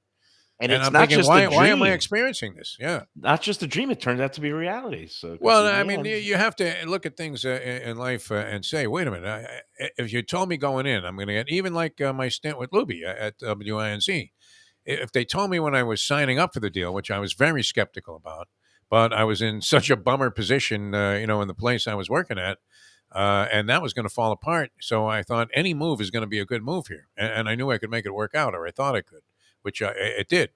But if you had told me going in, hey, we can only give you 12 years here. Yeah, we got 12 years. I would have said, yeah. I mean, in that business, a 2-year run, constitutes longevity. I mean, the newspaper, one thing about it, it probably, overall paid less than electronic media. I would say that's a fair statement, even though the salaries were probably on pretty average, good. Yes. Yeah, but in terms of, having some solid ground that you're on, compared to any electronic media job, I mean, newspapers, you were almost like grandfathered and tenured in after a while, Used to weren't be. you?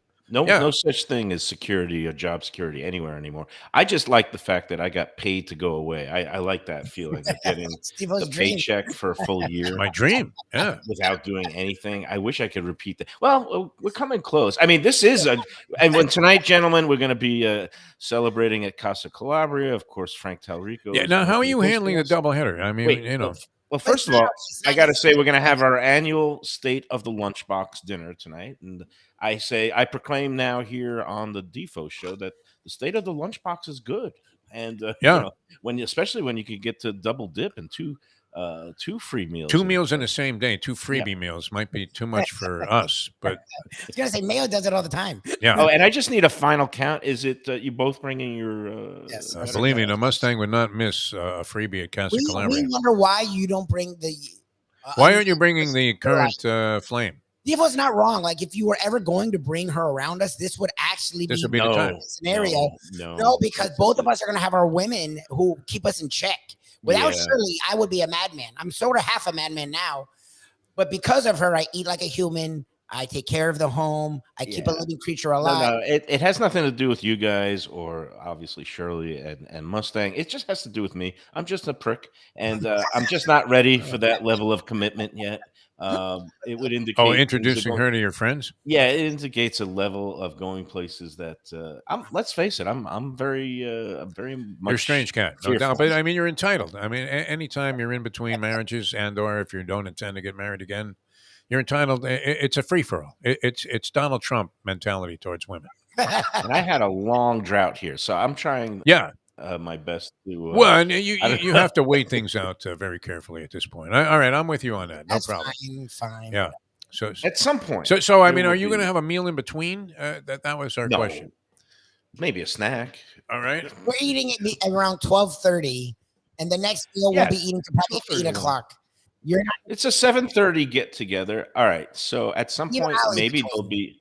I'll have a little fruit. I'll have some grapes, and some cherries. There you go. The cherries are in season now. Very nice. Coming up with this week's contest, of course, we're going to have a patriotic theme for the restaurant for this week's clues with the July 4th holiday coming up. Looking forward to that. You guys, wow, what a week next week. We're going to be off, I think, both shows Monday and Tuesday. We're taking long weekends. And then Defo off to Atlantic City. Senior junket, man. I can't wait to hear about Chef Vola's. Right? Because the new place is going Vola's is great, yeah.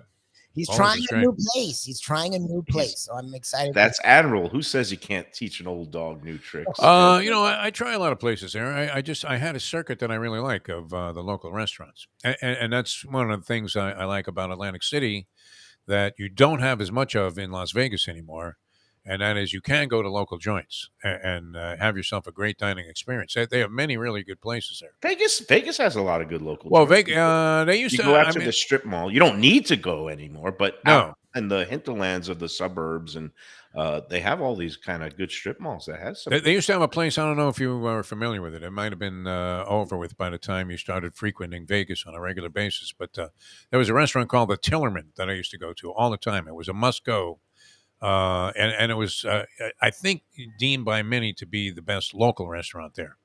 And they were great. Did you ever venture downtown in Vegas to Fitzgerald's for a steak? Yeah, I was in there. That was like a big thing at one time because it was super cheap. It was like literally by downtown the old standards of Vegas, like a $4.99 for like a bone-in fillet. It was amazing. Yeah, downtown has become a thing again too. That whole they brought it back up. And all that. Yeah, they still have the cheaper, bargain food down there. Like you can go get a rack of ribs for $12.99 and it's good. I'm all about the bargains, especially when it's zero. That's my favorite kind of meal. Well, I mean, and a couple of those on tap today. No, and maybe I'll have a little bit of fruit in between. I'm kind of still on the mend. I don't know what it was. Something got me the other day. Maybe it was just a regular old virus, but I just was not feeling up to my usual self yesterday. I also am worried because now I have these like aches on my sides. Do you know, like, how do you know if your kidneys are failing all of a sudden? It's a good sign. Yeah, pain in that area. You know me, I'm a hypochondriac. You are a hypochondriac, man. I have to say, I mean, what a flash doctor's appointment I had yesterday. I thought I was going to have to see somebody and all this stuff, but it was like drawing blood and, urine sample, which I wouldn't want to examine that. Well, that's the old joke, right? The guy comes to the doctor's office and the nurse says, well, I'm going to need a stool sample, a semen sample, and a urine sample. He goes, here, I'm in a rush. Just take my underwear. No. That might be a good note to end the show on. What do you think? Yeah, Mayo. We'll see you in a few hours. Triple stained underwear of Mike Mayo, and we'll see you in a couple hours at Gulfstream Park. Very good. We didn't accomplish much there, but, I guess... Is he really going to dine on a couple of cherries in between? Like, will that make a difference? That's what I'm going to do. It's both going to be. But you're young, Lubie. Yeah, but I watch energetic. And I'll eat something. I'll eat something light. I'm really looking forward to tonight. And we always have a great time at Gulfstream Park. So today's looking forward to be a great send off into the 4th of July weekend. I'm going for the clam chowder and clam chowder only today. I'm going to down that and then save everything for Casa Calabria later on tonight. That'll be good. All right. You guys have a great weekend, everybody. We'll see you at 12 o'clock. Mike Mayo's Lunchbox out there live from Gulfstream Park. I do have a 7-5 in mind at Belmont, and that may involve the Chalkola in the 3rd race to what I'm hoping is a little bit of a better price in the 4th race. Can I wait that long to make that wager? No. I'll have to take a look at the 1st and 2nd race. Anyway, we'll see you out there later on. If we don't see you then, have a great weekend, everybody, and a great week. July weekend. Be safe, everybody. Yeah. Have a good time and make sure you have a lot of fun and hang out with people that you enjoy and don't do anything really stupid, man. This one guy on where I used to live on 8th Street, which is about 2 miles up the road here from where I'm at now. But a good place to take in the fireworks because you can see like multiple shows from all over the place. Yeah. You can catch Deerfield, you can catch Pompano, you can catch the Fort Lauderdale one. So you have like 3 going in front of you out there on the ocean, and then you have like a ton of shows, fireworks displays going on behind you. I mean, it's a beautiful place, right? You're sitting there, as Sufreen would say, with your head on a swivel. But there was a guy, and I don't know if this was. Somebody that was just, poaching their way into the neighborhood that would have like literally like explosives that we would be sending to the Ukraine to help them in their battles with the Russians. And was setting them off like right there at the top of where the beach is. And, it was a little bit frightening. I would have to say, I mean, this stuff was, where do people get this stuff from? I mean, where it literally sounds like something that Putin would be afraid of. Yeah, the real deal stuff. I've always found that interesting. Like you'll see regular people doing fireworks that look like if you went to goddamn the city fireworks. Like I don't understand how, because just getting regular fireworks is sort of half illegal. Yes. I don't understand how to get them. I don't know why I don't trust like regular fireworks anymore. I have no faith in them. I love them. Like my luck, I'm the one that gets the one that just backfires and that kind of stuff. So I stay away from it. I'm perfectly happy to watch the fireworks shows. Exactly. And I'm hoping there's no schmuck that's within 50 yards of me that is setting off like mortar shells. It looks like you're in a scene out of as we had with that clip, Saving Private Ryan, and they're rolling up on the beach there, and you're on the beach, and this guy's firing live shells at you, and you're thinking, please, I mean, could you tone it? How about a couple of sparklers for the kids, huh? Exactly. That would be fine. All right, and my pets, Skippy, his hearing is pretty much shot now. I mean, he's got a cauliflower ear when it comes to that, and that's only fortunate aspect of it is he used to literally shake like he was going to have a heart attack. Talking about one of my dogs. The other one doesn't care. She's ambivalent to it all, man. It's like, hey, what do you got to eat? But Skipper, man, he must have been, I think, in a previous life, like a Vietnam War veteran. Oh, geez. He was, serving in a war that was like undefinable. It wasn't like even World War II. Okay, the Germans, go get them. He's like, who the hell are we fighting here? I don't even know. What side are we on? He just has PTSD. He does have, post, stress disorder. Unbelievable, yeah.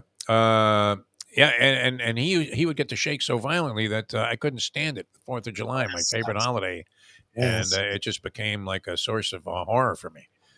There's always this thing posted on social media. I'm sure nobody does it, right? Which says, "Hey, instead of buying a whole bunch of expensive fireworks, why don't you buy like a couple of bags of dog food and donate it to the local shelter?"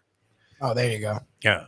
And out of respect, this way, it's one thing to have the fireworks show for like 15 minutes that the city puts on, and maybe that extends over an hour. But then when everybody in the neighborhood is blowing shit up for like 3 days, and your dog is like absolutely mortified.